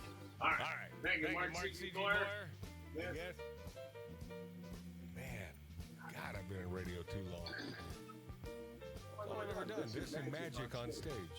Swallowing razor blades on stage while singing Old Black Magic. Because I'm a performer. I'm a thespian. Oh, you know, I should have kept my mouth shut about my political veering. You'd be much better off. When? Years ago. Oh. I've been, I saw the light like 30 years ago. Just would have shut up. And now it's such a big part of you. Oh, it's because it's real and it's everything. And I know that these idiots on the left, man, they want to suck the life out of this country. They like Europe, and boy, how are they doing, huh? Well, I don't know what's going on with the rest of the country. I only know what's going on here. And I know that a lot of people are still leaving. But I said something. I don't know what you're saying. I said, I don't know what's going on with the rest Are of we the both drinking now? Oh, this is great. The producer and the host. This is good. Everyone here is drinking, but Oh. Yeah, and Mark's you're not the only one not drinking booze. He's the only one that never makes any sense. How about that? Well, I mean, the whole theory is right now they're building these buildings for the homeless and the mentally ill in Lancaster, right? North of here. By the way, that's not Lancaster. Lanscata. No, not Lancaster, Pennsylvania. That's in California, which is east of us here in the San Fernando Valley, and spitting distance where we happen to emanate from Hollywood, Cali. They're right over there. Yeah. So the idea is to run some Cat 6 in there and give them all kinds of computers and TVs and make it all swell up. For those of us, meaning me, when you say Cat 6, what is that? Wire. It's a high wire, high-speed wire. I don't think the general public knows that, and I just wanted you to know. Yeah. So us dummies would be on the same page. Well, I have a lot of people telling me I need a Cat 6 everywhere I go. So I thought it was just like it happened. I need a CAT scan, but I'm afraid what they'd find. Nah. And so people in LA and the outskirts of LA that escaped people from LA, they moved out further, are now being affected by all this stuff from the governor. So they can't believe that these buildings are made for the homeless and the mentally ill because they don't want to really live anywhere. But they're never going to get these jobs because they're never going to. By the way, you're talking at least 80 to 90% of the homeless are mentally ill. Right. It's a mental problem. It ain't a homeless problem. Well, they shipped them in from other states. We all know this now. Yeah, of course. And so incentives, and they paid them, and they came out here because the weather's better, and they could survive out here. Yeah. So now people that have made a living here, and they work their butts off to have everything, and they're like our age and above. Yeah. Want to get out of the state because they didn't leave when their friends left, but now they I'm want to out, go man. because. I want to leave right now. Bye. Where are you gonna go? Why does Lori ask me the question she knows the answer to every week on this show? I don't know you can go there. I'm going to Pacoima, California. That's what I thought. Yeah. And so a great idea was brought up, or I don't know how great it is, it offends a lot of people. Oh, good. Then I would like it. So one of my clients said to me, you know, we should put a bunch of tents in the desert, in the Mojave Desert. Good idea so far, yes. Because our guys that serve our country Yes, go out to the desert. Yes. And they live in these tents. Right. And let's just drop off everything they need and take care of them that way. You mean planes flying over and drop off the food? Yes. And all the necessities. Yes, and if it's good enough for our troops, it's certainly good enough for these malcontent nutbags who happen to be homeless. Man, do I sound mean? I think the parents landed on one. I'm getting meaner and meaner. But the only problem... Archie Bunker laughs at me because I'm too liberal. Archie Bunker could have handled it. No, that doesn't make sense. Archie Bunker laughs at me because I'm too conservative. What, Lori? So a lot of people are like, they listen to this, and some people are saying, well, you know, they'd wander off in their tents and they'd end up dying out in the Mojave Desert. And ended up in C'est la Death Valley. vie. I mean, that sucks. But the what are you plan gonna do? here, they're going to end up dying in the streets of L.A. anyway. Yeah, if I have anything to do with it. I'm going to a black hole. Are you drinking mean drinks? No, I don't have any tequila over here. It's just vodka. Oh. Oh, yeah. Yeah. What happened here? What? I don't know. What happened was your lack of production in the first 2 hours. Lack of production. How about you're pissed off because your brother's not Oh, here? totally pissed. Yeah, so you're like annoyed. Oh, I am annoyed beyond belief. because he's such a punk. He's such a punk that he can't let us know. No, he couldn't. That he could. You know, It's called grace, Lori. It's just a little grace. But you're not having grace with me, so you're like, I'm in the hot box over here. No matter what I do, it's going to be incorrect. Say hot box again. No. Arnold Schwarzenegger is disappointed he can't jump in and run for president. Austrian-born actor Arnold Schwarzenegger still lamenting the fact that the U.S. Constitution bars him from running. Well, he's probably lamenting the U.S. Constitution, knowing Arnold. Listen, I had a cigar with a guy. He's about as amiable as a guy could be. He's a great dude. Good morning. Yeah, I love the guy. But advance him for running for president. So he thinks he has a shot now? No. Does he? In an interview with British talk show host Graham Norton, that guy does a good job, that Graham Norton. Oh, he's great. Yeah. Conducted just ahead of the release of the next iteration of the Terminator series. Why not, man? Travolta's doing it. Stallone's doing it. Yeah. Schwarzenegger expressed his frustration that he's barred from making a run at the highest office in the land, the Daily Mail reported. And then Arnold drop in. You lack discipline. Wow. See, you're just nasty. You took the nasty. Well, if you were on top of it, you would have dropped in Arnold just then. Oh, because I'm supposed to think the way you're thinking? Well, you're the one who's always said, I think the way you think. I'm Not on the lately. same page. Not when you're angry. I'm always angry. Stay mad at your brother. Leave me alone. Terminator star said when asked if he was disappointed that he could never become president, he said it would have been great to jump in and run. The guy's lost his marbles. No one's going to vote for him. Yeah. So what he's saying is he doesn't want Trump to win. So there'll be a splinter of even 10%, even 5% that vote for Arnold will screw Trump. You're naughty. It's the only thing I can't do in America. Everything else I've done is because it is in America. It's a land of opportunity, Schwarzenegger added. Schwarzenegger has lamented his ineligibility to run for president many times since he won office in California. In 2016, he told Adweek that he wished he could run for president instead of Trump. So this comes from a story in 2016? Yeah. Why am I reading this? I don't know. Still, even though he ran for and won the office of governor, yeah, I voted for him. We thought he wouldn't be a douche. Schwarzenegger insisted that he hates politics. Obviously. I mean, look at what he did in California. It wasn't great. No. Who did we throw in there instead of him? We got him out, and then we got that guy with a weird name. Yeah. Recall Newsom movement begins in California. And at least one Hollywood actor is on board. California's Governor Gavin Newsom has been all over the news lately, setting himself up as the progressive answer to Donald Trump. God, this guy sucks. Coming out swinging over policies such as single. This is why, Lori, we don't belong here in California. Do you understand that? We don't belong here. We're not welcome here. No, I know. We're not welcome here. Everyone's leaving. Idiot stick of the week.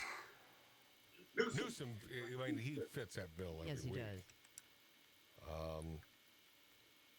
Let's see. He's just signing off on every law right now. The guy's sick. And they're trying to get rid of him. Policies such as single-payer health care in the state, rights for illegal immigrants, challenging the NCAA on student-athlete salaries. What about the men that feel they're women and they're screwing over the poor females in track and other sports now because we're so accepting of these idiots? They're males. So they do have an edge when it comes to sports. That's simply the way it works. Please. Oh, I just know there's someone out there that disputes that. No, it's a different body type. It's physically, you're different. You know, we got a thingaroo, and you get an outie, and you get an innie. I'm losing my mind here. He has I'm losing my mind. So what else does Newsom have to say? Two separate recall efforts have begun in the formerly great state of California, with at least one popular Hollywood comedian publicly supporting one of the movements. Current congressional candidates Aaron Cruz from the Palm Springs area. By the way, they're board. They're assemblymen. Everyone in politics in Palm Springs. This is diversity, my friends. They're all gay. No. Or transgender. Everyone on the city council is gay. You're kidding me. Why would I joke about this one? I didn't know that. Why are you being animated like you're on the radio right now? I didn't know that. Is this the way I should talk? I should just cut my own mic. Please.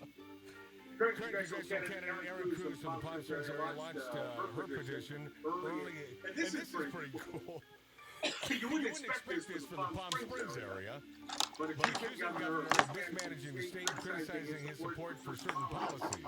She specifically cited his Medicare for All proposal and law. So this must be a conservative. Aaron Cruz. Gotta look at that. Aaron Cruz, is that a woman? Could be a man.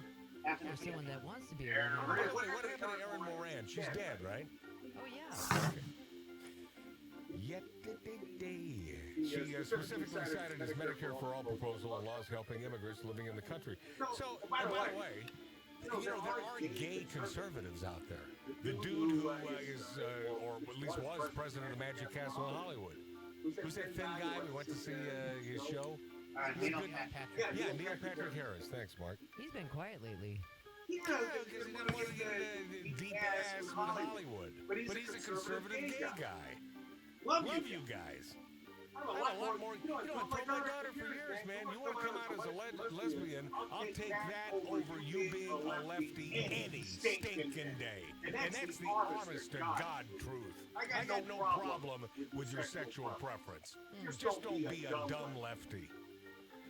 The Secretary of State approved a second petition later in August from former congressional candidate Dr. James Vafafefe from the San Diego area. Says Gavin Newsom has violated the public trust in 4 areas: health care for undocumented immigrants. I mean, that is, we're living in an alternative universe here. He's crazy. Health care for illegal immigrants. Illegal is the name. Not undocumented, illegal. They are here illegally, my friends. It goes on to say tax increases, homelessness, sanctuary state, city policies. The latter effort comes complete with a slick website and support from at least one Hollywood actor who's been fairly vocal on Twitter about his dislike of some ultra-progressive policies. So I'm thinking this guy has finally had enough, or he can't get arrested in Hollywood. No, but his best friend is a big swinging Hollywood mogul. Who is it? Well, the guy I'm talking about is Rob Schneider. But who is his buddy? See, maybe he's protected by his buddy. Alumni, yeah. But went on to, do big movies and so on. None of us can remember this guy. He did the Jewish song. Oh, Adam Sandler. So because he's in with Adam, maybe. And by the way, there's a little secret. I don't know if you know this. Adam Sandler, conservative. Adam is conservative. Myers effort gives 4 specific areas in which they feel Newsom has violated the public trust, health care. I just said that. Under California law, the voters have the right to hold a recall election to attempt to end the turn of the state. Let's get rid of him. That's it. Gray Davis. That's who we replaced Schwarzenegger with. Yeah. We kicked Arnold out, and Gray Davis came in. And he wasn't good either. By the way, kudos Rob Schneider. Did you meet him? Roman? Yeah, over at Chris Brown's Christmas party. Which, by the way, no Christmas party this year. Why? Why? Because you attended the last 4. I'm not invited? No, there's no Christmas party. That's weird. Yeah, it's not. They had a theme going for the next Christmas year from last year. year. When he said that, I said good. I did. I said good. And no reason? He's expending all this cash. And it's like, why? These miscreants come in. Oh, here's potluck. Here's a can of chili. He's paying for all the booze. And he didn't say that. I got us about the money. It's probably a hassle. So it's never going to happen again? I don't care. Oh. Talk about miscreants, and I guess we were. Jimmy Kimmel. Oh, wow. This guy is on my 3rd nerve. Bad Palm Springs radio disc jockey when I was doing afternoons at Kiss FM in Los Angeles. And this guy prank called me, and he wasn't funny. The only time if he utters something funny, it's because he has good writers.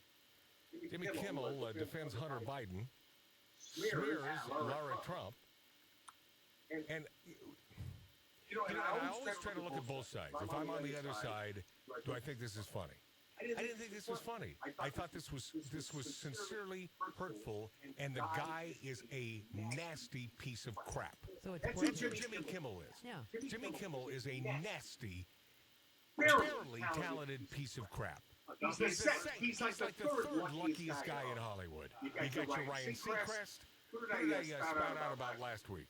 It was the second one. But anyway, Jimmy Kimmel, third luckiest guy in Hollywood. And this is him with his vitriol spewing ugliness out of that pie hole of Jim. And by the way, that chick, that little Jewish liberal chick who was the comedian, they shacked up. What's her name? Silverman. Silverman.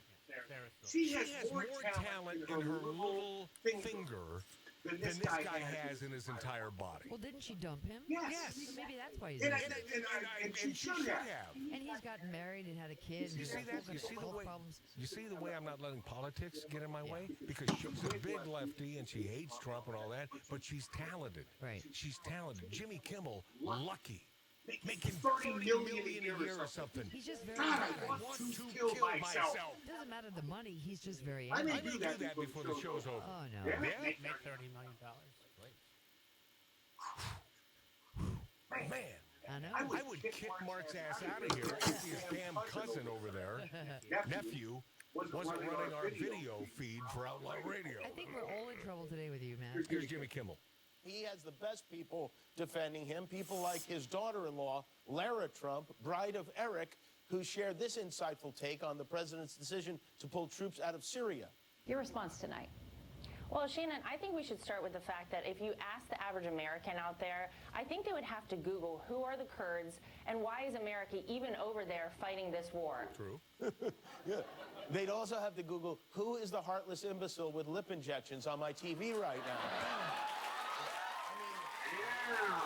The Kurds, Lara, are our allies, and if they get slaughtered, ISIS moves in. So they're really scraping the bottom of the Trump. Oh, you mean much like what Barack Obama did, took our troops out, and then quietly, when he realized that he screwed up, he reinserted the troops. You mean that Jimmy dumbass Kimmel? Family barrel on the news. Okay. So he could go after her for lip injections. It's nasty. Of course, because those people, those Hollywood lefties, are nasty. So he has a kitchen pass and no one says anything. Nobody. No one on his staff. I do. I'm saying something because the guy has this much talent. Right. It's like my forefinger and my thumb, just like not even an inch. Right. And speaking of, well, see, this guy has talent.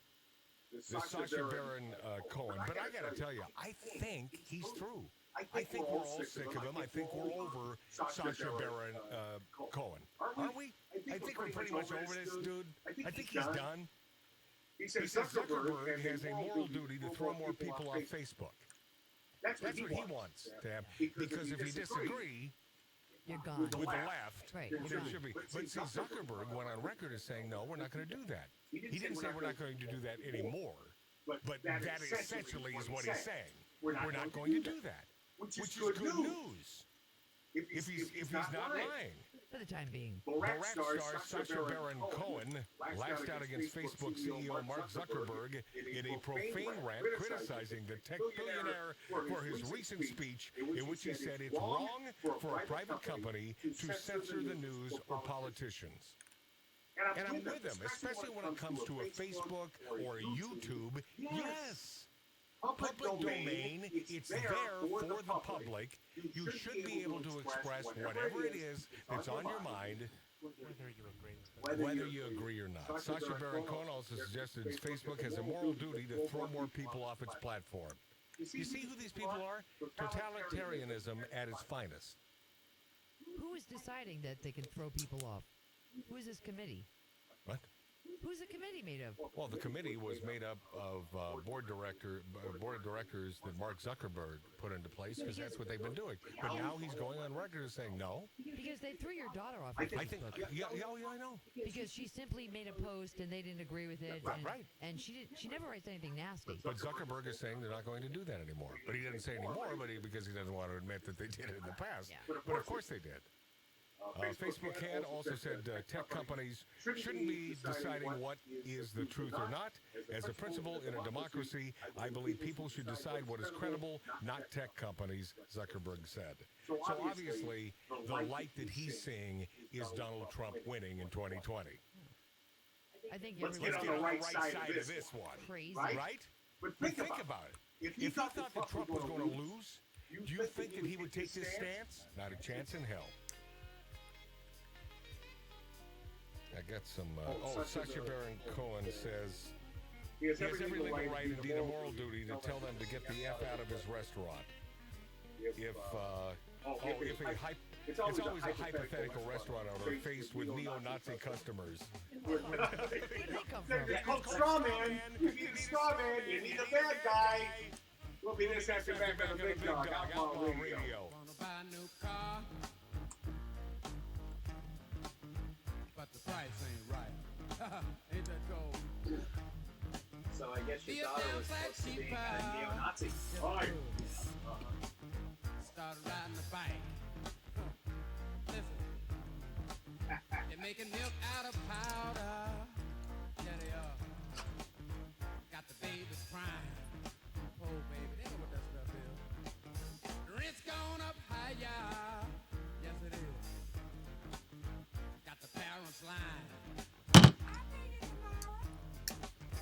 Lord, it's a real motherfucker, yeah. Make you wanna run for cover, yes it will. And if you look, you will discover, yeah. Lord, it's a real motherfucker. Ow! Good God.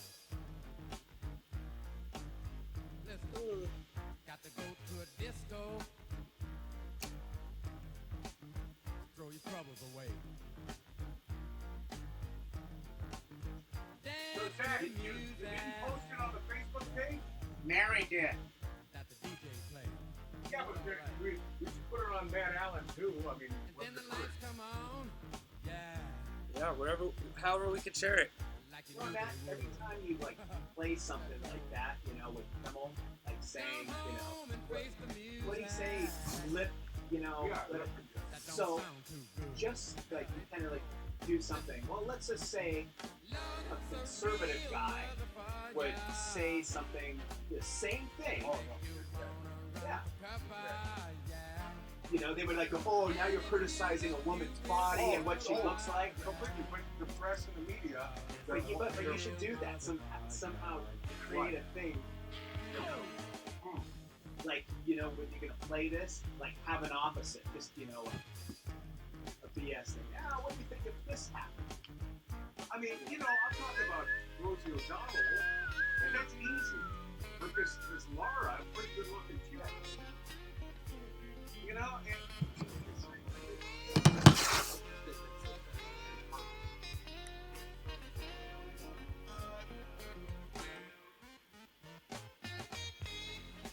would someone ask Mary to post it on my Facebook page? I would do so.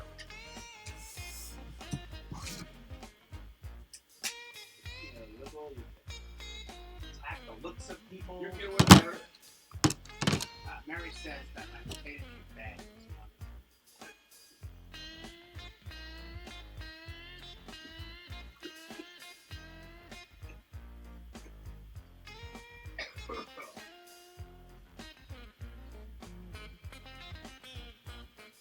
So really, there's no Christmas party, huh? When did you find out about that? Yeah, well, he's got. Well, I knew that. And I said, what is it? He's got, you know, up the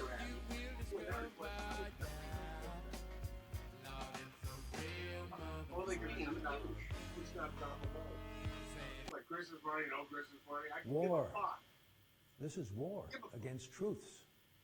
You know, this is a it war used to be against the highest noble man who has defended our country friends, and made us family. safe and great It again. expanded when he started doing Let me stand with our president. Let us all Yeah. stand with our President I Trump. mean, it like In a changed time in of 1 such year. evil words, Oh, by the triumph way, for impeachment. This is a when crime Rob Schneider, that remember the when he was left are there, trying his to force. girlfriend This is a disgrace was all by over. such ignorant followers that have no truth Really? of what truly No has been shit. brought back to our country.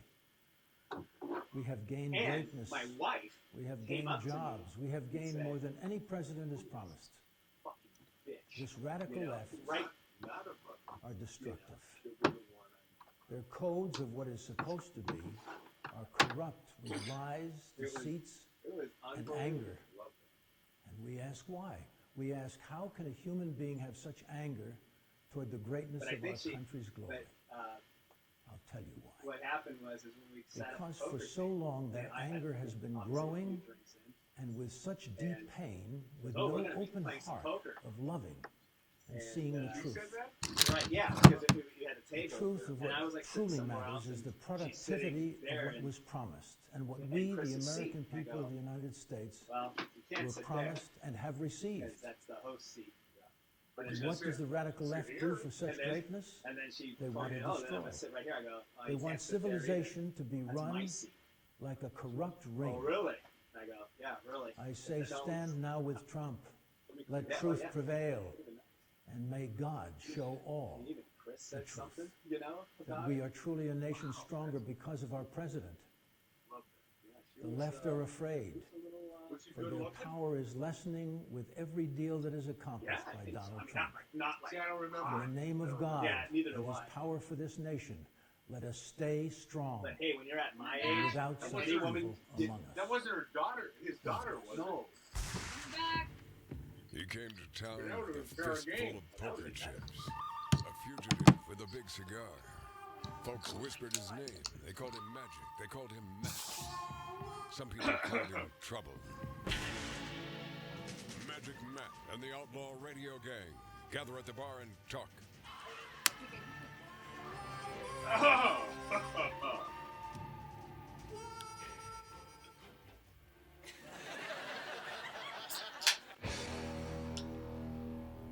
Holy cow. More ACDC. We are rolling now. Welcome back to Outlaw Radio. Outlaw Radio live from Light Up Loud, smoking, drinking, interrupted from an 1876 Virginia City, Nevada style bar.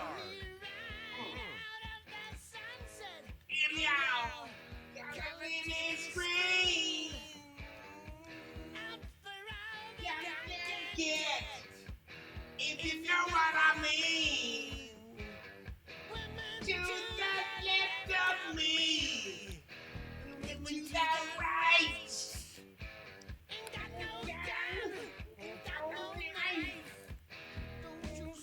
fight. Who are you? What do Why you do you laugh laugh like? like that, Lloyd? Because for some reason you remind me of that guy from Batman, By the way, I think I was spot on there. Frank Gorshin. I saw Frank Gorshin over there. Looking to my right, that's who I saw. Man, I hope everyone is over 50 that listens to Outlaw Radio because nobody knows these names. I think it works with every generation, doesn't it? It should. Now That's we're the thing. We're in our 50s. Son of a bitch, man. Always Always the the young guy. I I was was like like you, you, Zach. Zach. I was young like you, Zach. In charge of our video for Outlaw Radio. Because we finally come into the 90s. We're now streaming video. And if we had video of that new ad for athletic wear showing women hog-tying, abusing President Trump on Times Square, billboard there in Times Square, several of them. Devani, which bills itself as your new favorite activist wear brand, has come out with a new ad campaign. It's designed to shock.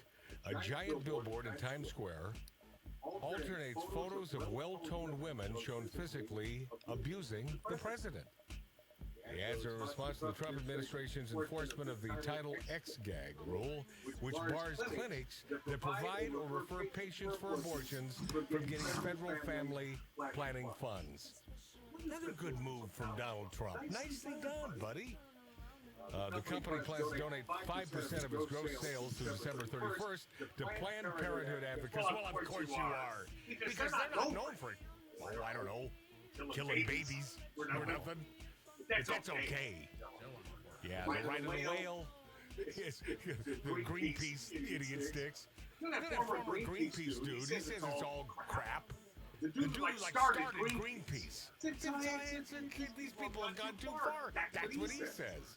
However, Angela Williams, Chief Marketing Officer at Devani, which of course is spelled D-H-V-A-N-I, because it wouldn't be cool if it were simply D-A.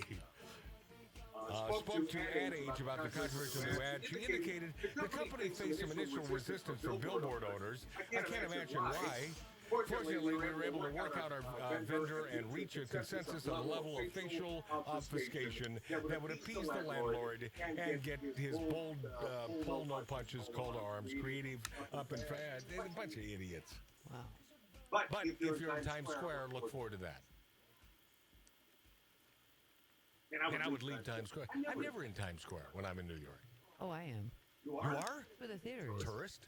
No, Oh. I live there. That's where the theater is. And I go to places there. Yeah. Because I know where to go. I'm not a tourist. I like Charlie Kirk, man. This guy's a good dude. He posted regarding these billboards. He said the president receives daily death threats.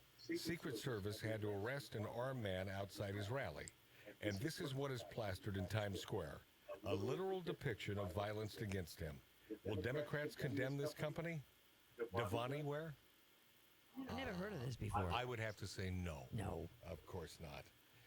A teacher was placed on leave after posting threatening comments about Greta Thunberg's visit. An Iowan teacher has been placed on administrative leave after he allegedly posted a threatening comment on Facebook in regards to climate change activist Greta Thunberg. The Des Moines Register reports. Matt Beige, a science teacher at West High School in Waterloo, was placed on leave after he purportedly posted, "Don't have my sniper rifle," on an article shared from Little Village magazine about Thunberg the day before. How dare you? Don't have my sniper rifle. Right. Though the comment was later deleted, a screenshot of it was shared. And by the way, of course he's joking, but you know, Greta. I don't hate Greta. I don't hate Greta, but I do dislike the idiot sticks around her that put her up to this, that make her think the way she thinks. So they asked, how is this man a science teacher if he's not believing world-renowned scientists in the science community that climate change is real? One person wrote. How is this man allowed to continue to be a teacher at all if he is threatening to shoot a child? Threatening. Yeah. He's not threatening to shoot Greta Thunberg. How dare you? Of course he's going to do that. I mean, if he really means it, he's going to post that first and then take care of business, right? Is that how it works? Yeah. Yeah, he means it.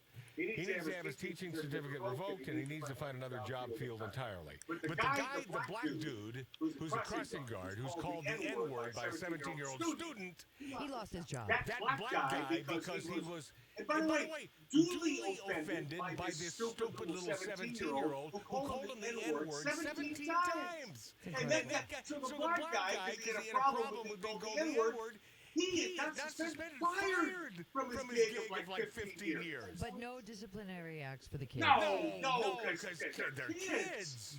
They can do no harm. They're protected. According to a statement from Waterloo Schools District of School and Community Relations, Tara Thomas. Good morning, Tara Thomas with you, 622 years Madonna. Little Kachagugu to follow. Teachers and students at West learned about Beige's comment the day he was put on leave. We are aware of a social media situation involving one of our employees, Thomas said. The nature of the content shared rose the level of putting this employee on administrative leave pending an investigation. We appreciate your patience as we sort through the details. Thunberg, of course, the 16-year-old, rose to prominence several weeks ago when she blasted world leaders for failing to act on climate change in an emotional speech at the United Nations. And then Thunberg should have, she should have been there right then.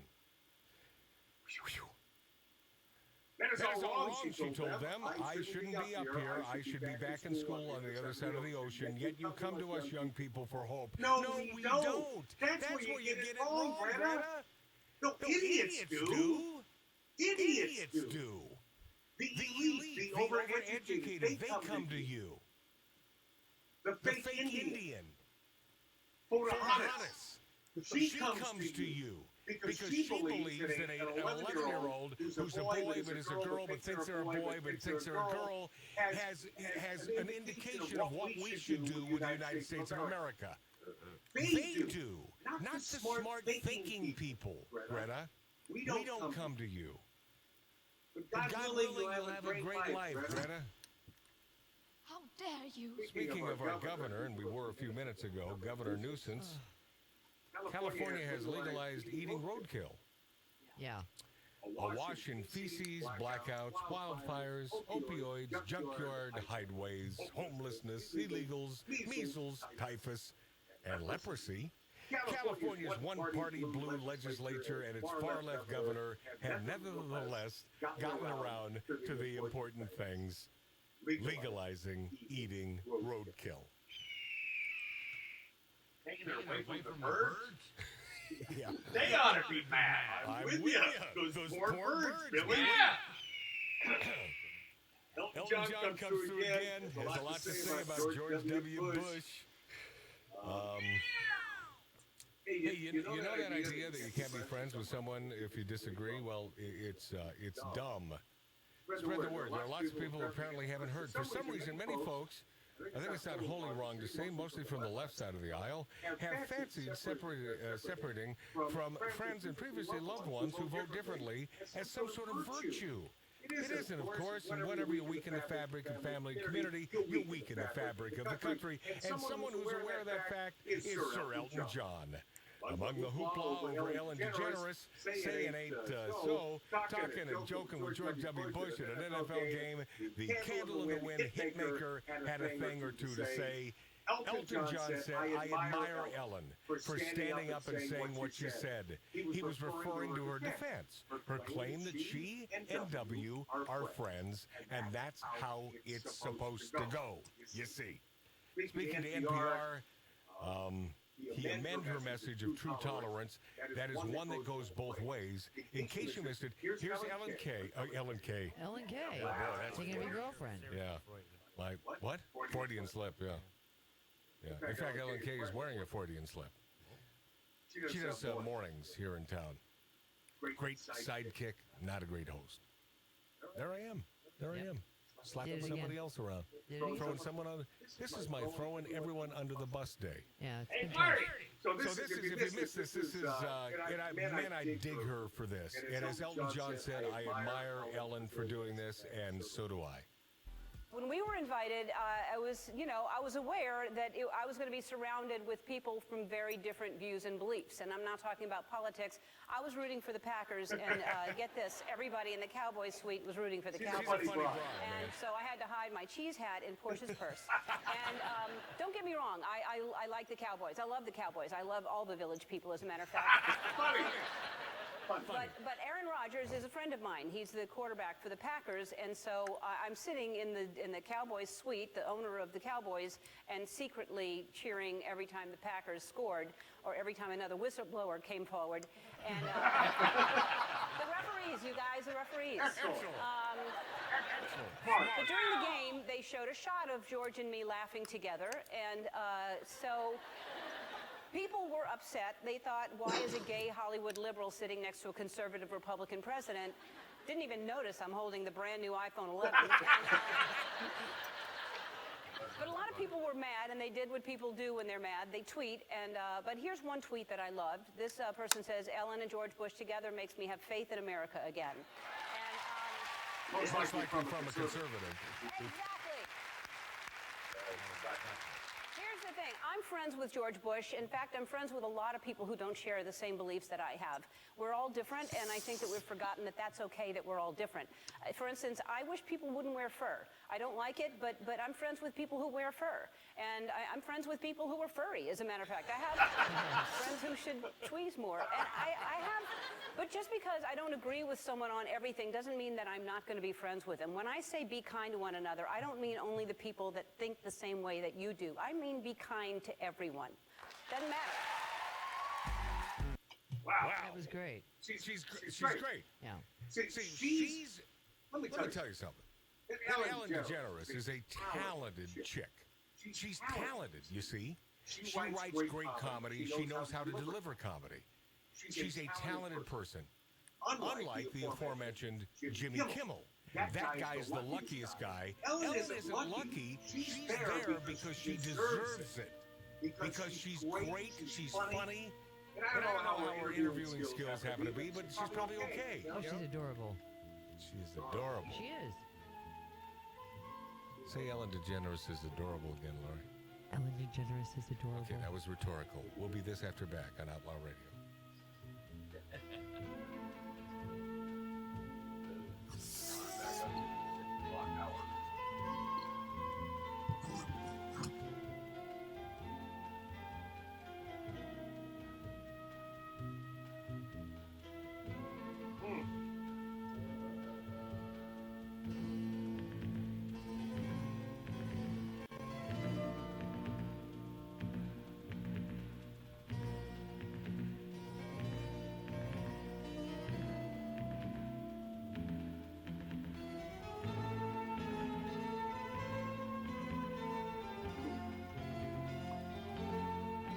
Lori, you're gonna go to break with the oyster song.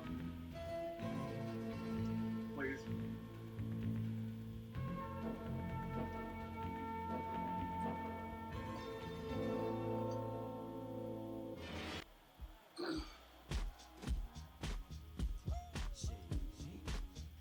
Aftermath. There she goes, shaking that ass on the floor, bumping and grinding that pole.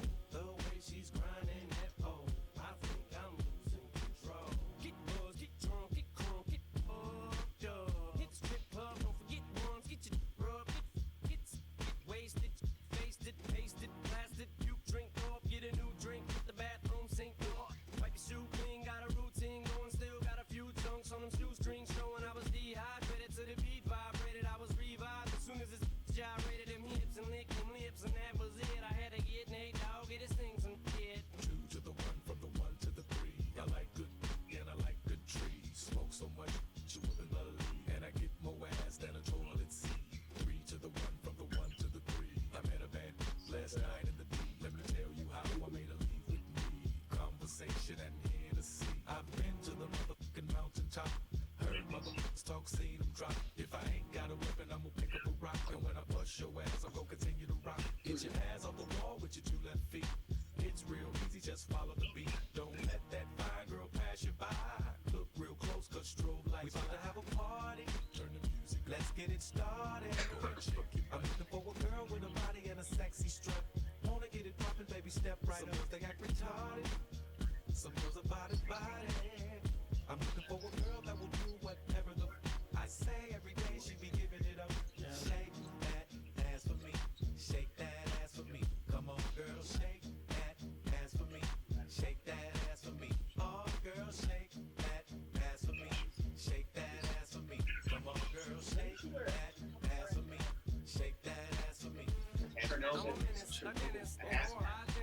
Open your mouth for about 4 or 5 minutes. Take a little bit of this fluoride riddance. Switch, but don't spit it. Swallow it, now finish. Yeah, me and Nate deal double G. Looking for a couple cheers with some double D's. Pop a little champagne and a couple flipping in a bubbly. We finna have a party. Turn the music up. Let's get it started. Go ahead, shake it. I'm looking for a girl I can fit in my Hummer truck. Apple bottom jeans and a big old Some slut. girls they act retarded. Some girls are body. I want a bitch that sit at the crib with no panties on. Knows that she can, but she won't say no. Nuclear power. This lady all in front of me, sexy as can be. Tonight I wanna sleep. Would you be mine? Heard you was Ricky from a friend of mine. Now I hope you don't get mad at me, but I told Nate you was a freak. He said he wants us. Hope you don't mind. I told him I like it from Because it works. Shake that ass for me. Shake that ass for me. Come on, girl, shake that ass for me. Shake that ass for me. Oh, girl, shake yeah. that. You learn about shit. You Mark, learn that's about what I'm it. saying. Come on, It's girl, shake that not a ass for me. problem. Shake that ass for me. We about to have a party. Turn the music up. Let's get it No, started. obviously, there I'm was looking for bad a girl shit. with a body and a sexy But that strut. happens. Wanna get it Yes, poppin', you know, baby, with step right up. everything. They act And they retarded. figured it out. Some girls are body. It's the most green solution you can imagine.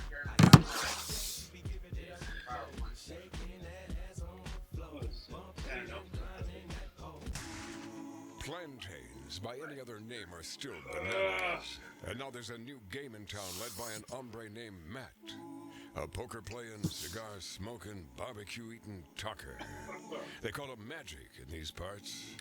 And he's made bananas a kind of art form. The kind of talking that makes people sit up and bark at the moon. Ordinary just got better. Outlaw Radio with Magic Matt. All right, couple minutes here. On Outlaw Radio.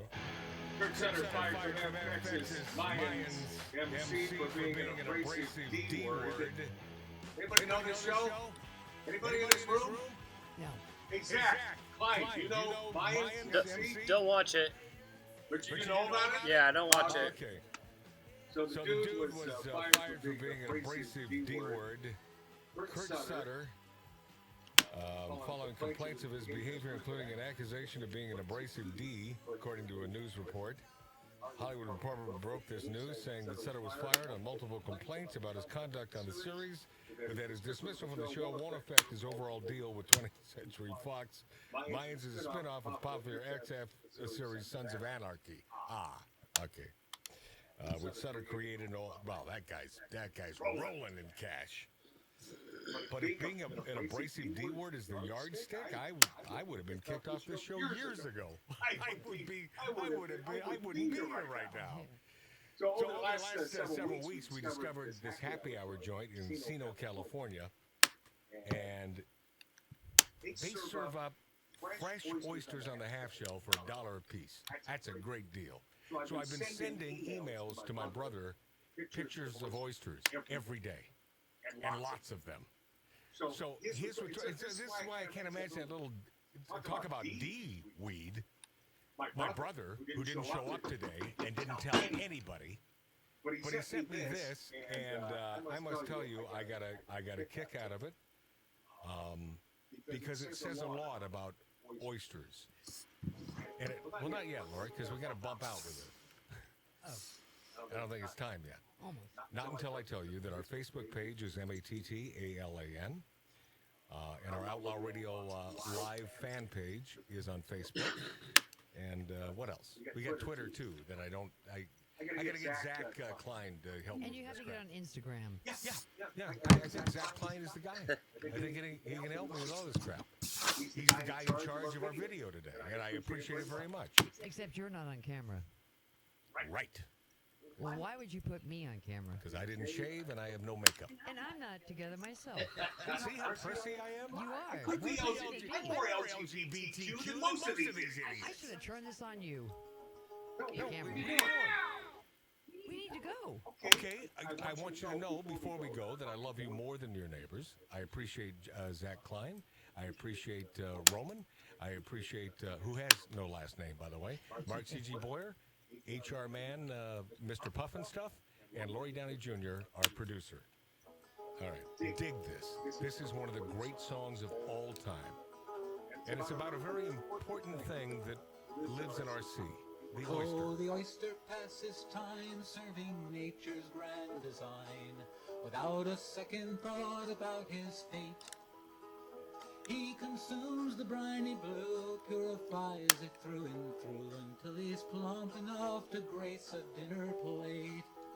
Oh, the oyster, he's the workman of the sea, turning estuary plankton into food for you and me. There's nothing moister than an oyster from the shell. When your hunger he dispels, or a malady he quells. In low and high and shifting tide, the oyster is our friend until he meets his culinary end.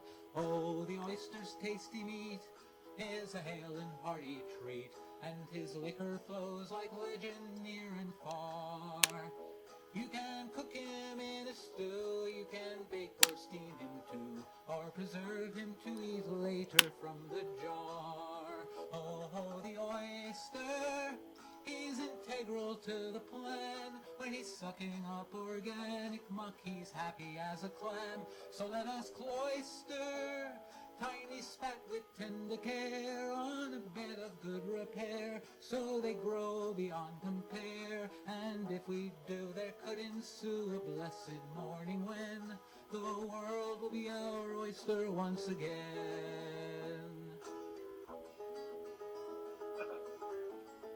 Good little ditty. When I was a restless tad, stringing coach with dear old dad, 3 precious pearls of wisdom. Oh, Mike. We did heed. Okay. Mark your progress with the tide, by the golden rule abide, and never shuck more oyster than you seed. Because the oyster, he's the workman of the sea, turning estuary plankton into food for you and me. There's nothing moister than an oyster from the shell. When your hunger he dispels, or a malady he quells. So cultivate and celebrate this modest gooey brand, a loyal friend of nature and of man. Because the oyster, he's integral to the plan. When he's sucking up organic muck, he's happy as a clam. So let us oyster tiny spat with tender care on a bed of good repair, so they grow beyond compare. And if we do, there could ensue a blessed morning when the world will be our oyster once again.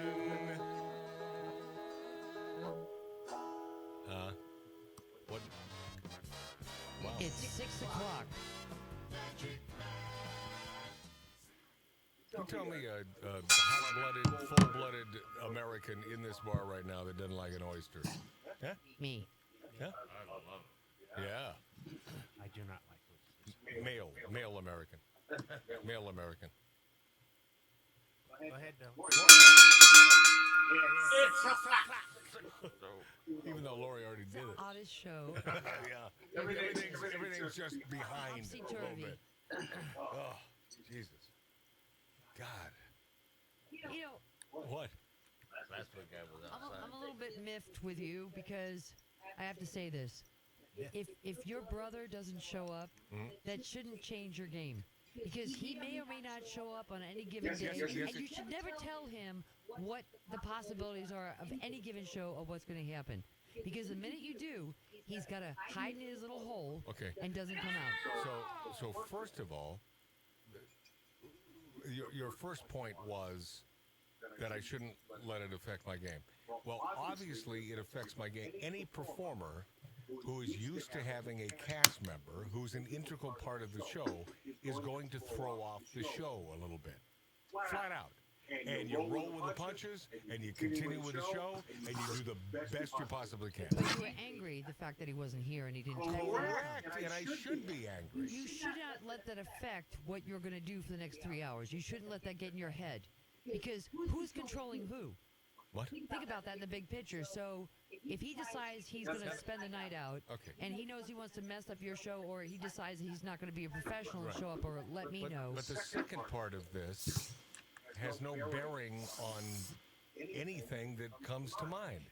That if I let him know what, I don't know what you're talking about. I would never tell him when guests are coming. I Right. would never tell But him. I didn't, and we never had a conversation. So your point is, starts with an M, ends with a T. Moot. There is no point there. The second point is a non-point. He knew that there were going to be cameras today. No, he didn't. Yes, he did. No kidding. How would he know that? You explain to me how he would know that. Because he was told. I don't remember what the circumstances were. Wait just a This second. was last week. Wait a second. So was it Mark? It may have been in the poker game. But he What wasn't poker here. game? I don't know. What Oh, poker the game? after show. That's probably what it was. The after show. This wasn't even brought to my attention until Monday or Tuesday from Mark. Well, I knew he knew because I heard it, and I was like, I didn't. Was not 2 weeks ago, Mark. I was there, and I don't remember it. There wasn't. Not the Wednesday poker game. Last Saturday night when Yeah, we played yeah, poker. yeah. Did we play poker? Yeah, No, we were outside. Yeah, but outside. That's what it was. There was a conversation that he knew. No, I don't recall you, Mark, telling me anything about this until Monday or Tuesday of this week. Well, I recall the conversation outside, and I knew he was there, and he heard it. So why are you putting this on me? I'm just saying. What are you doing? Okay, the I'm just saying doesn't work in a logical, intelligent conversation. I thought you said it in my Well, you recollection. thought wrong. And I thought that you were bringing in, like, your I know that you were working with Paul Libeskind on things. So that's what I thought the reference was. And I never said a word about it. I just heard it, and I was like, okay. No. And that was it. Well, you got it wrong. But he was there. And I said, oh, my God. I don't recall this ever being brought up about video streaming on Saturday. Yeah, I don't remember It was last week. him or having him over here. But I don't remember it specific to this day, and I just spoke to him yesterday. Yeah. And I invited him out for oyster night. I said, we're going to be in your backyard. Right. Why don't you come over? Because he wanted to talk to me on the phone. Yeah, I but said, not literally in his backyard, because that Right is down a the street. orgasm, man. Right down the street. Why don't you join us? And then he said he would. And then that Yeah, was but he always says he will, and he's not a follow-through guy. And then last night we were texting. It was like a whole thing. It was a whole thing. Okay, explain to me what a whole thing means, please. Let's see. Oh, he was just sharing some text with me, which I'm not going to talk about in the air. And then Sure you will. No, I'm not. It's personal. Let's go. I don't do that. I would never do that. You wouldn't want that done to you. Laurie, I was jesting. Oh, okay. And so he was fine. In case you wanted to, slip up. No, I'm not going to slip up. And we were talking about things. We were talking about a lot of things. And last I heard from him was at 10:45 last night. Yeah. So there was no indication he wouldn't be here. But from me to you, it shouldn't matter. You should just. Are you going to say the same thing you just said 3 because times? I have gone through all kinds of obstacles. Okay, they're there, they're not. You can't rely Correct. on something and then be upset because that something's not there. Of course I can be upset because that's the show. But it affects everybody. You get mad at everybody. This is a reality radio program. Yeah, but nobody wants to be on the other side of that bar that you're standing behind. So because what we if you don't want to be? Because you get mad at all of us. Suddenly we can't. We may all make mistakes. What? Yeah. So I'm the one making you make mistakes. You're the one that's looking for. Okay, for instance, if you're calling on a drop, I don't even know what the hell you're talking about. Greta Thunberg? Trusend? What? Trusend? I don't even know what the hell you said. Yeah, there's so much. Okay, I wrote it down. I can't jump. And not only that, you gave me all the wrong numbers. Well, you gave me wrong numbers. Yes, you did. You want to hear Trump better? Let me show you how Trump better sounds. For a bite, this is what I would have played if I didn't know that I have to check everything. What is it? And people say, oh, you're going to work through your resentments. Yeah, no, I'm going to hang on to them, and they're going to fuel my attack. And they're going to fuel the battle cry of my deadly and dangerous secret and silent soldiers, because they're all around you. Anyway, thought you were just messing with one dude. Sorry. Winning. Well, that would have been better than the Trump bite. So, That would have been funny if you would have played that. Well, I'm glad I didn't, because then I would have been in trouble again. Yeah, but that's funny. I can't produce anything. I'm looking at the numbers. Obviously, you're a great producer. But it's part of the show. It's part of the mask behind the show. But you have to admit that you were kind of snippy today. I admitted it on the program. All I want you to I do don't lie about that. Just don't focus on crap. No, of course I will. Otherwise, we got no show. This is another boring, effing political show that you can get anywhere. What was done today was pretty good. It was real. I wish that there was a camera on you today. Well, of course you do. Right here. Did you finally stick a camera on me? You bastard, Zach. I didn't. I like that, Zach. I like that, Zach. How have you kept? He is a good boy. By the way, when I first met him, two words came to mind. Good boy. Yeah. Good boy. Not a douchebag. I appreciate He's that. right there with a solid handshake. No, but dig this. When he's setting up all his stuff, he's not bugging me about bullshit. He knows exactly. It's like me. It's like what I do in my profession. I know what the hell I have to do. Not gonna bug anybody about it. And get it done. That's what he does. That guy's money, as Zach and I say, because we're both millennials. By the way, money is 90s. And I love that.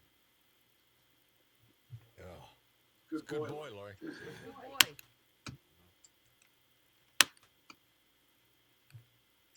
What are you doing, Lori? I'm going to go get a beer. He's going to go get a beer. All right. Sort of hoping the black dude would come in here. He wants nothing to do with us crackers. I'm telling you. Man, if I can get a laugh from Zach, wow. But you know, he did. See, Zach. Here's what I'm afraid of. Zach may not know if do you know what I'm joking about? Oh, absolutely. But you know when I'm serious about politically, I'm serious. Absolutely. Yeah, all right. We're speaking the same language. Like that guy. And then it turns out that Roman knows Zach or knows Zach's mom and her dad. I mean, that's my sister's first. It's a small Jewish world, my friend. He was with JPR Communications, right? He was with the communications company? Or was he doing Miller Beer? He was doing. I knew him doing both.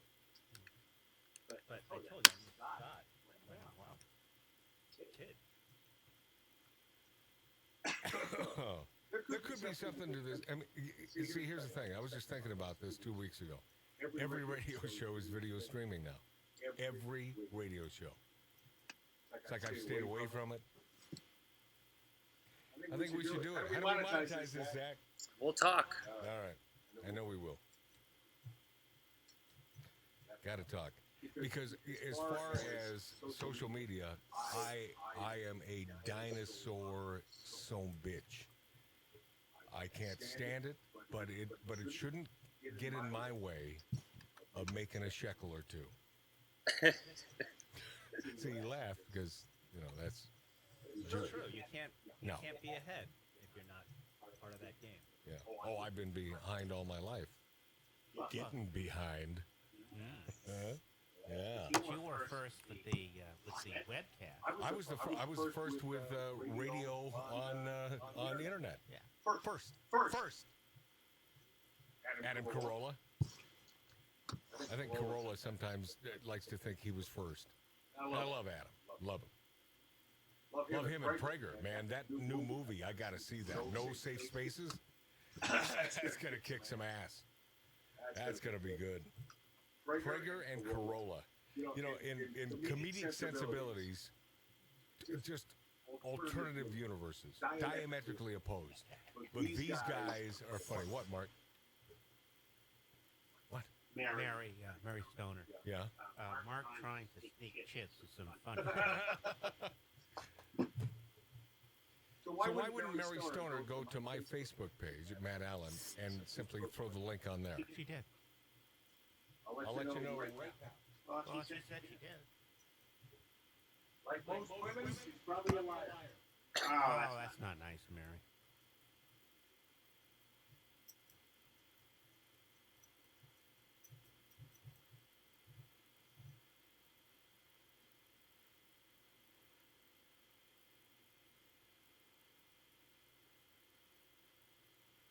Oh, she did.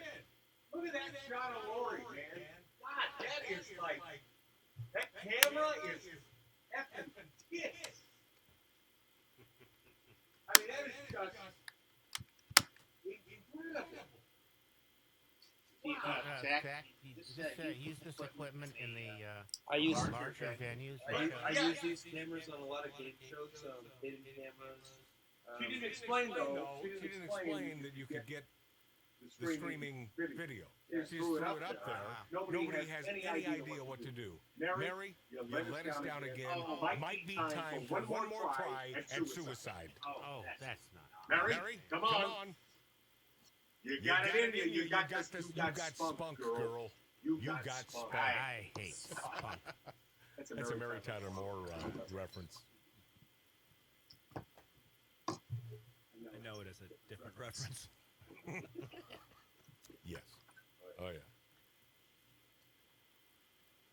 So Lori trying to throw me under the bus because she felt as though I had some conversation with my brother about video streaming. And of course, I would never, ever have that conversation with my brother prior to the show. I would never do that because I know who he is. He's an insecure bastard. Yeah, I really am rooting for and pulling for him, but I hope he doesn't flake out on the band and not show for a gig. Right. Because if he freezes the night of the first performance, he's in a rock band. What's the name of the band? Motorcycle. Boy, that must have taken a while to come up with that name. But the point here is that he rocks out. And my brother, I think his voice is better now than it ever was when he was in his 20s with all those rock bands. I think his voice, for this, rock and roll stuff he's doing, I think it's just like cranking it. The material isn't my cup of tea. And once again, I have to say this every time he says such a thing, nobody asked you. But I did. Do you think it's my cup of tea? I did like the CD. You mean the cover art? No, I listened to it. Then how would you like it if it ain't your cup of tea? I wouldn't seek out this material on my own. No, it's not our sort of stuff. If you like it, why don't you? Right. I don't think I could deal with it. It is, but it is Roman likes, that hair band, rock and roll in your face shit. Oh, yeah. Yeah. A tattoo fellow would like this. Hell yeah. Yeah. God, man, we got some nutbags playing poker with us on Wednesday. Hey, stop making fun of my cousin. Oh, Steve? Yeah. He's a nutbag too. I love that motherfucker. Love that guy. Love that guy because he tells it like it is. He's not a mamby-pamby fuck. And guess what? He's on the right. See, he's on the right. So he's not kissing your ass, not kissing my ass. And it's my game. But he doesn't kiss. He calls me out. If he's pissed at me, calls me out. That's what you do. That's what human beings do. Stop this political correctness bullshit. Does it not annoy you? Can't say nothing anymore.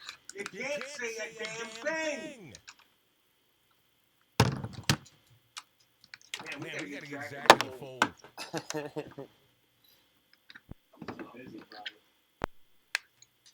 I stay pretty busy. Yeah. We only need to do this on Saturday. Zach, sit down at the mic. About time. You want to hear the Oyster song again? No? Probably not. No. So this dude is 28. I was going to say 28. Yeah.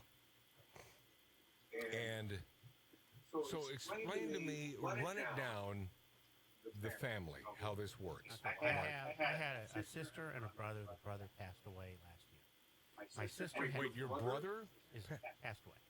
Why did you never introduce me to your brother? Because he lived in Sacramento and wouldn't leave. Was he nutty? Yes. Okay. Okay. My sister had 3 boys. Scott, his father. I was 10 when Scott. Wait, your sister who I don't know. You? Yeah. Sharon is. This is Sharon's son. Sharon's grandson. Grandson. He's a great nephew.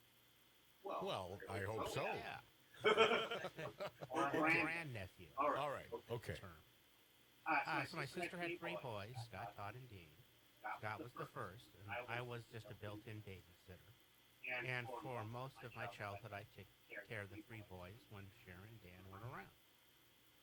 Okay, so at Thanksgiving, who is the sort of not the most likable guy, obnoxious lefty? David. That's David. David. He's my brother-in-law's nephew. So Zach, you know David. Yeah. You don't talk politics with him, I'm assuming. No. Yeah, David and Soledad. Yeah. All right.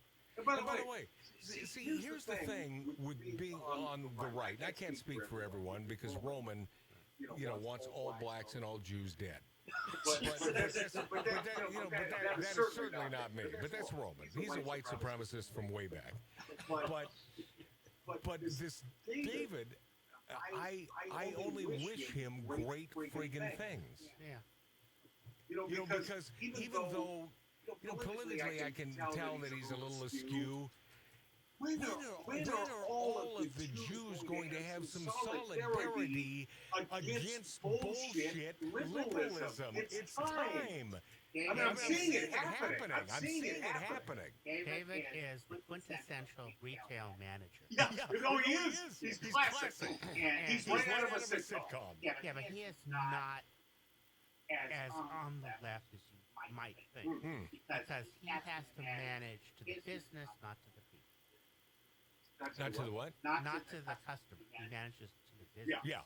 Right. And so he is not giving freedoms away. Of course not. No. But his kids, his three kids, are just insanely smart. Oh, they are off the friggin' hook. I love those kids. Yeah, I love those kids. One is smarter than the other two combined. And I love his wife. I love his wife. I don't dislike him either. I mean, I don't. But I can tell that when we shake hands, he's thinking, "Yeah, you fucking righty." Zach, I'm telling you, I can tell. I gotta turn this light. Mark, I'm listening to you. By the way, Sharon says Thanksgiving. If you want to come. I don't know if I'm up for another mediocre Thanksgiving at your house.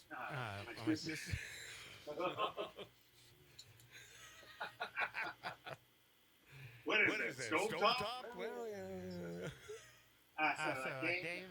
When David was younger, his family wanted a cruise. Did you explain to Zach how obnoxious I am before he ever came No, out? I let people discover that on their own. Okay. Much more entertaining. They wanted a cruise to, the Mexican Caribbean, whatever, Mexican tour. And he met Soledad, but she was with her family. And so they met and they liked each other. And so they made the old-fashioned, chaperone arrangements for them to meet. And Soledad's family owned at the time one of the largest department store chains in Mexico. What was that? What was the name? You don't know? I don't. All right, no problem. So that's how they met. I don't think anyone gives a shit anyway. Yeah. And they courted, and that's what happened. Yeah, your sister is an angel. Your sister is a... And by the way, that man she's married to, love that son of a bitch. Love that guy. Just a great guy. Just great people. Zach, do you see them often or no? Yeah. I stay busy. I travel afterward. I'm on the road all day. Yeah. His sister, man. My grandma. Yeah, your grandmother. She is the most awesome chick on the planet. And she's raising the next generation of munchkins because the parents can't. Hey, what do you think about her no longer a Jew? Here's your answer. They're confused. I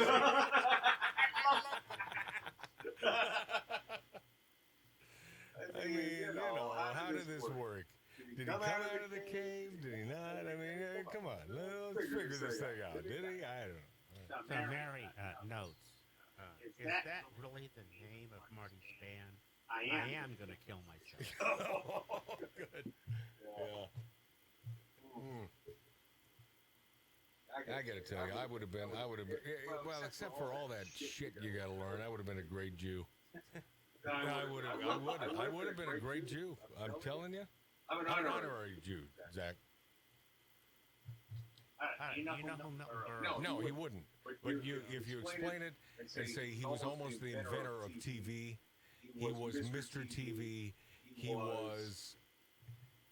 God, who would be his parallel today? No one, because that doesn't exist anymore. I mean, Ed Sullivan would be the closest. That's not.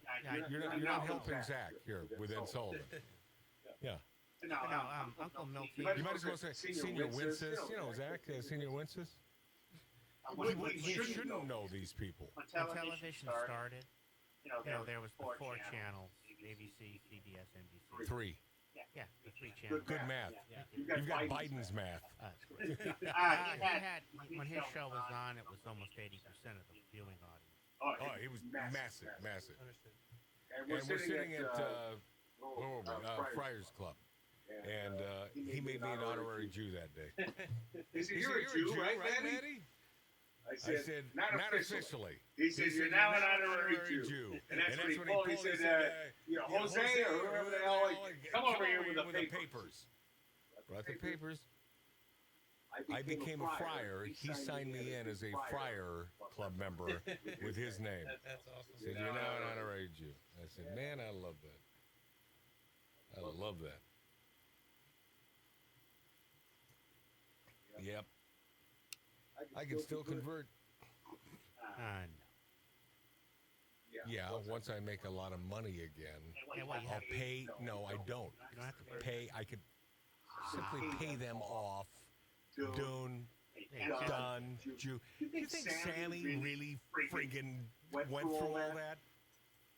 Sammy Davis Jr. Come on. He had so much money. He knew things. He knew people. He said, I want to become a Jew. And they said, Sammy, a little wink and a, 50 grand. Okay, all right. But I don't want to go to the schooling. That's pretty tough. Like, yeah.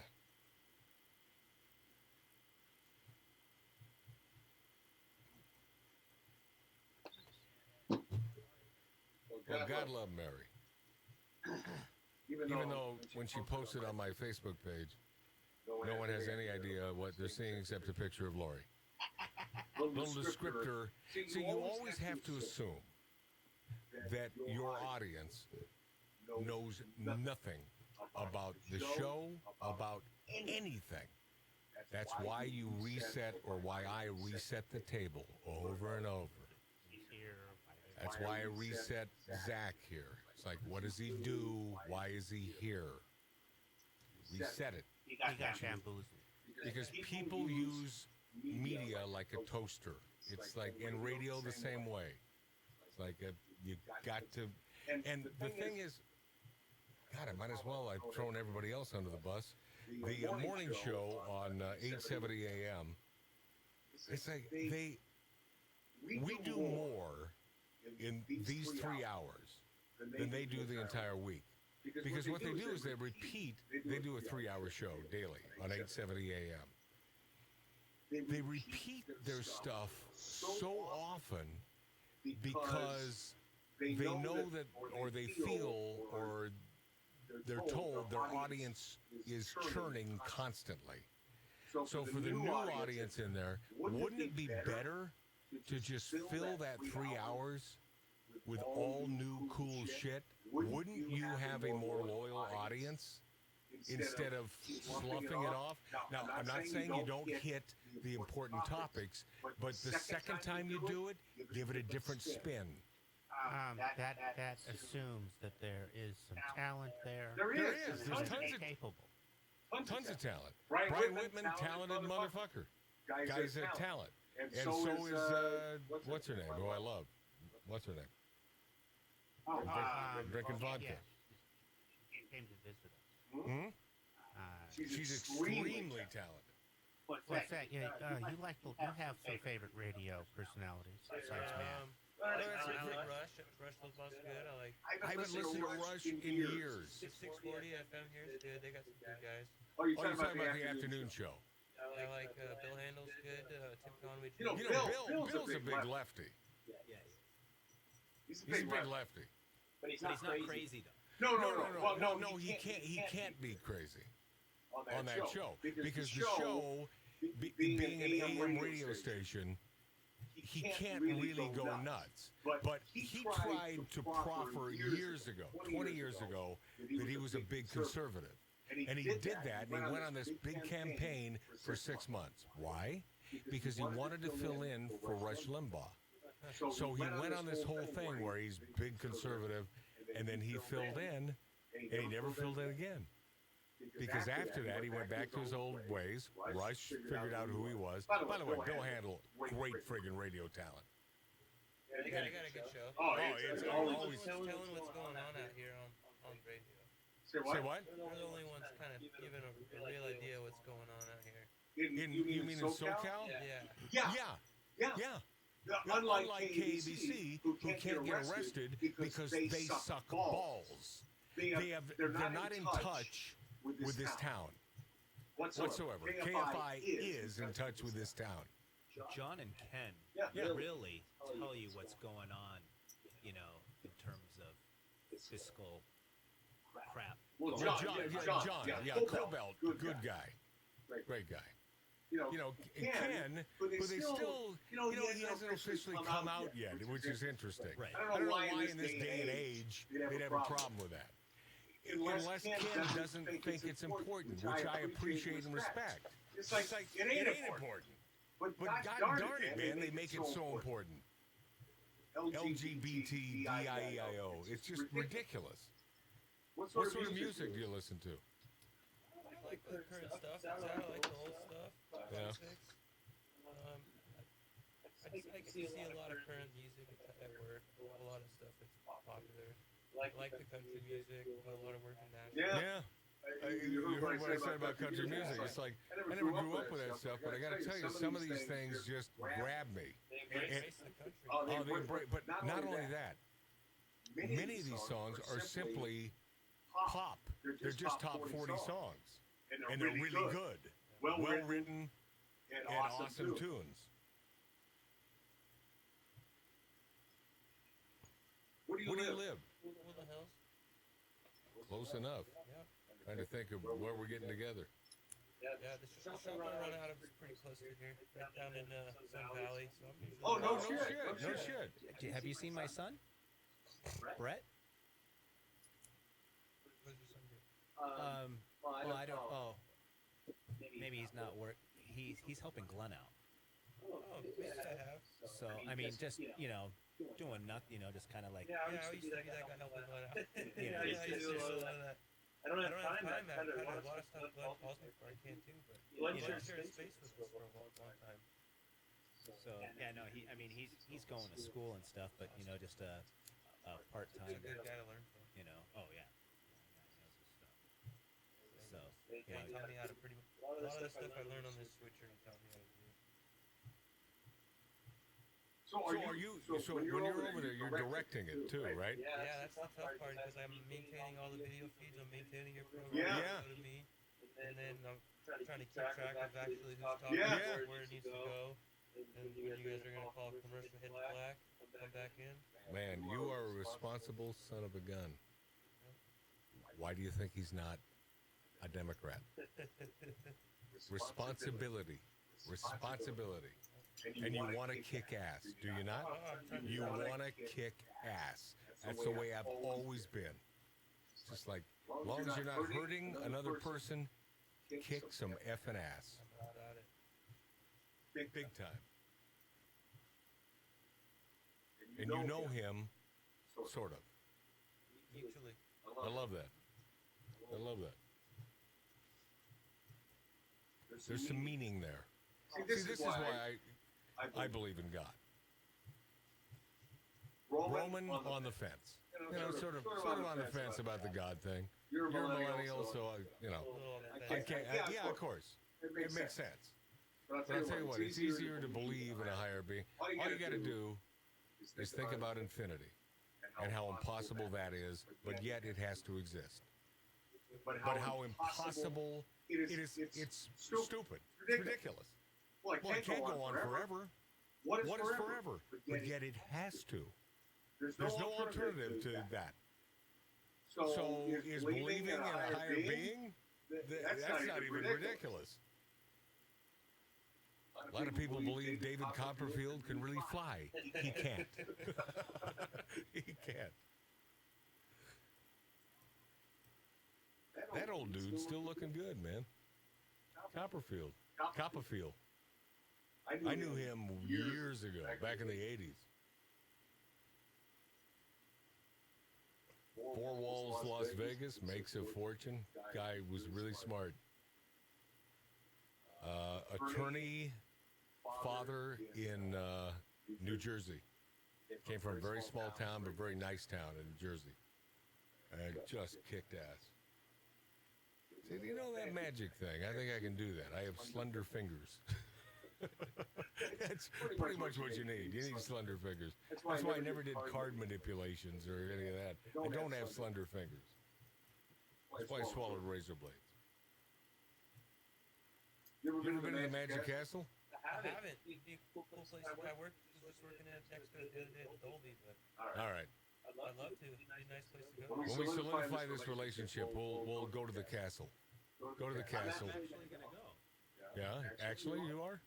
Yeah, a friend of mine for my 50th birthday gave me Passes? passes. Yeah. So, You have to pay the door charge though. $20? Fuck them. Fuck them. See that? Honorary Jew. Don't pay. Bullshit. It's bullshit. It's unneeded. They become so corporate. It was my old stomping grounds. I was there every week. And then it sort of changed. And unfortunately, it's very corporate now. I knew everyone there. It was my Cheers bar. And it's like a different animal. However, I'll go like once a year to see my buddy Milt Larson, who is the owner of the castle, who started the place in 1962. And that's fun. And I got to get back there soon because he's old now, really old. So I knock on wood, I got to do this. He's like, Milt's like 88. That's Milt, by the way, with a cigar. Yeah, that's Milt Larson. He gave me that picture years ago. We've written TV shows together. We've done a lot of stuff. And he's like the Walt Disney of the adult venue. You know, that was his thing. Him and his brother Bill.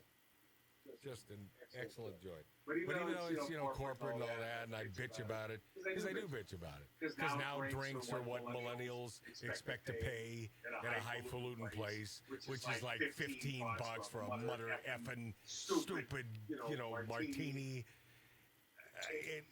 That pisses me off. Because I would always give huge amounts of money Christmas time to the employees in a supposedly secret envelope. Well, it turns out they knew it came from me. It was several $1,000s every Christmas. It remains an icon, however, and a very cool place. It's like I keep fighting against myself here on this. Because it was that old great place where like old magicians used to hang out, and you could really, hang out with all your buddies. But now it's been taken over by people like you, Zach. The millennials. So they think they own the place, which is fine. Like it. So we'll do that. We'll go. So you were given a pass. Yeah, 4 of them. That's $80. $80. Just saying. You go with me, you won't pay anything to get in. Actually, I think my friend actually, he actually put some credit cards too. I doubt it. No, he did. He did something. Because I don't know if he knew about the door. Of course he does. He's a member. He knows. Oh. You know what, Matt? I don't know shit. I just know I'm gonna fucking go. In a few weeks or a month or whatever. So that's all I I'll let you know. So, you and your wife. Yeah, And, and Glenn. Glenn and his wife. Nice. Glenn, Glenn, who I don't know. No, but who Zach works with. Oh. Who taught him all this shit. Oh, that's cool. Well, Let me know when you're going. Well, it's got to. I won't go on a Friday or a Monday, but I'll go Tuesday, Wednesday, Thursday, because that's when Milt's there. Because he goes back to Santa Barbara Friday afternoon. I probably have to go on a weekend. Yeah. I won't go on a weekend. Yep. Weekend schmeekend. Not gonna happen. Well, God, if I knew you were so professional, man, I would have tried to get the word out. But this is a fun little test. And it's like, man, the audio, the video is just off the hook. They are ridiculously cool. They use these cameras a lot of times, like World Poker Tour. These are the ones they have built in. Oh, is that right? Like the pylon camera on football to the touchdown end zone. These are what they No kidding. You play poker? It's been a while. Yeah. I get smoked. Yeah. I like gambling. Yeah. Oh, on Wednesday. No. Nah. He's not a poker guy, you know. And he's playing with a bunch of sharks here. You don't want to do that. Mark will tell you. Mark's a great poker player. I know that. And I love the fact that, that Rick and Tattoo, they don't get it. They don't get that he's really, he just hangs in there for everything. No, he's a really good poker player. He does hang a little long, in my opinion, sometimes. But I'll tell you what, he taught me how to play good poker. He's good, Yeah. I think I've excelled. I'd imagine all the time he's probably up. Yeah. He usually does well. Now, when it blows, I haven't lost in 4 months. That's boasting. I never talk about what I won ever. At the end of the night, when everyone's talking about it, I never talk about it. No, you don't. I always do. Yeah. Always down. But I just slightly exaggerate. I'm down 15 grand. Yeah, Roman is the king at least once a night, maybe twice. Could be more. We don't know. Of the bullshit bet. Where he just tries to buy the pot. And it usually works because it's usually against me. So it's like, fuck. And I end up buying this bullshit. It's like ridiculous. Not a bad problem to have. Exactly. I think we have food out there too. I gotta get going pretty soon, but I do appreciate it.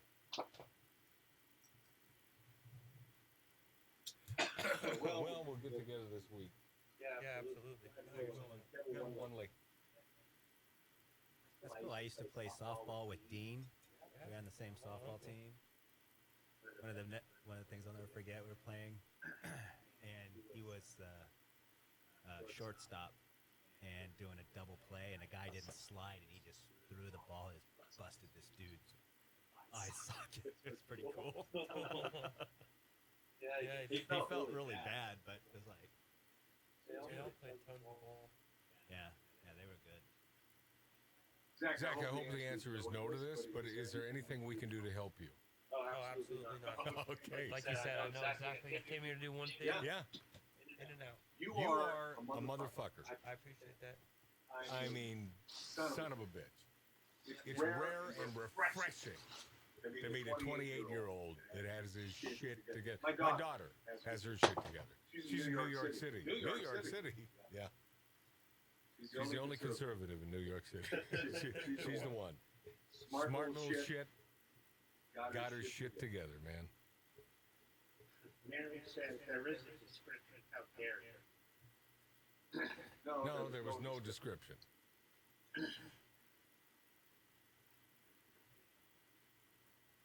I love her though. Her callbacks are beautiful. Thunberg callback, beautiful. How dare you? I love that broad. See, we really are about love on the right. We really are about liking people, having a happy day. They are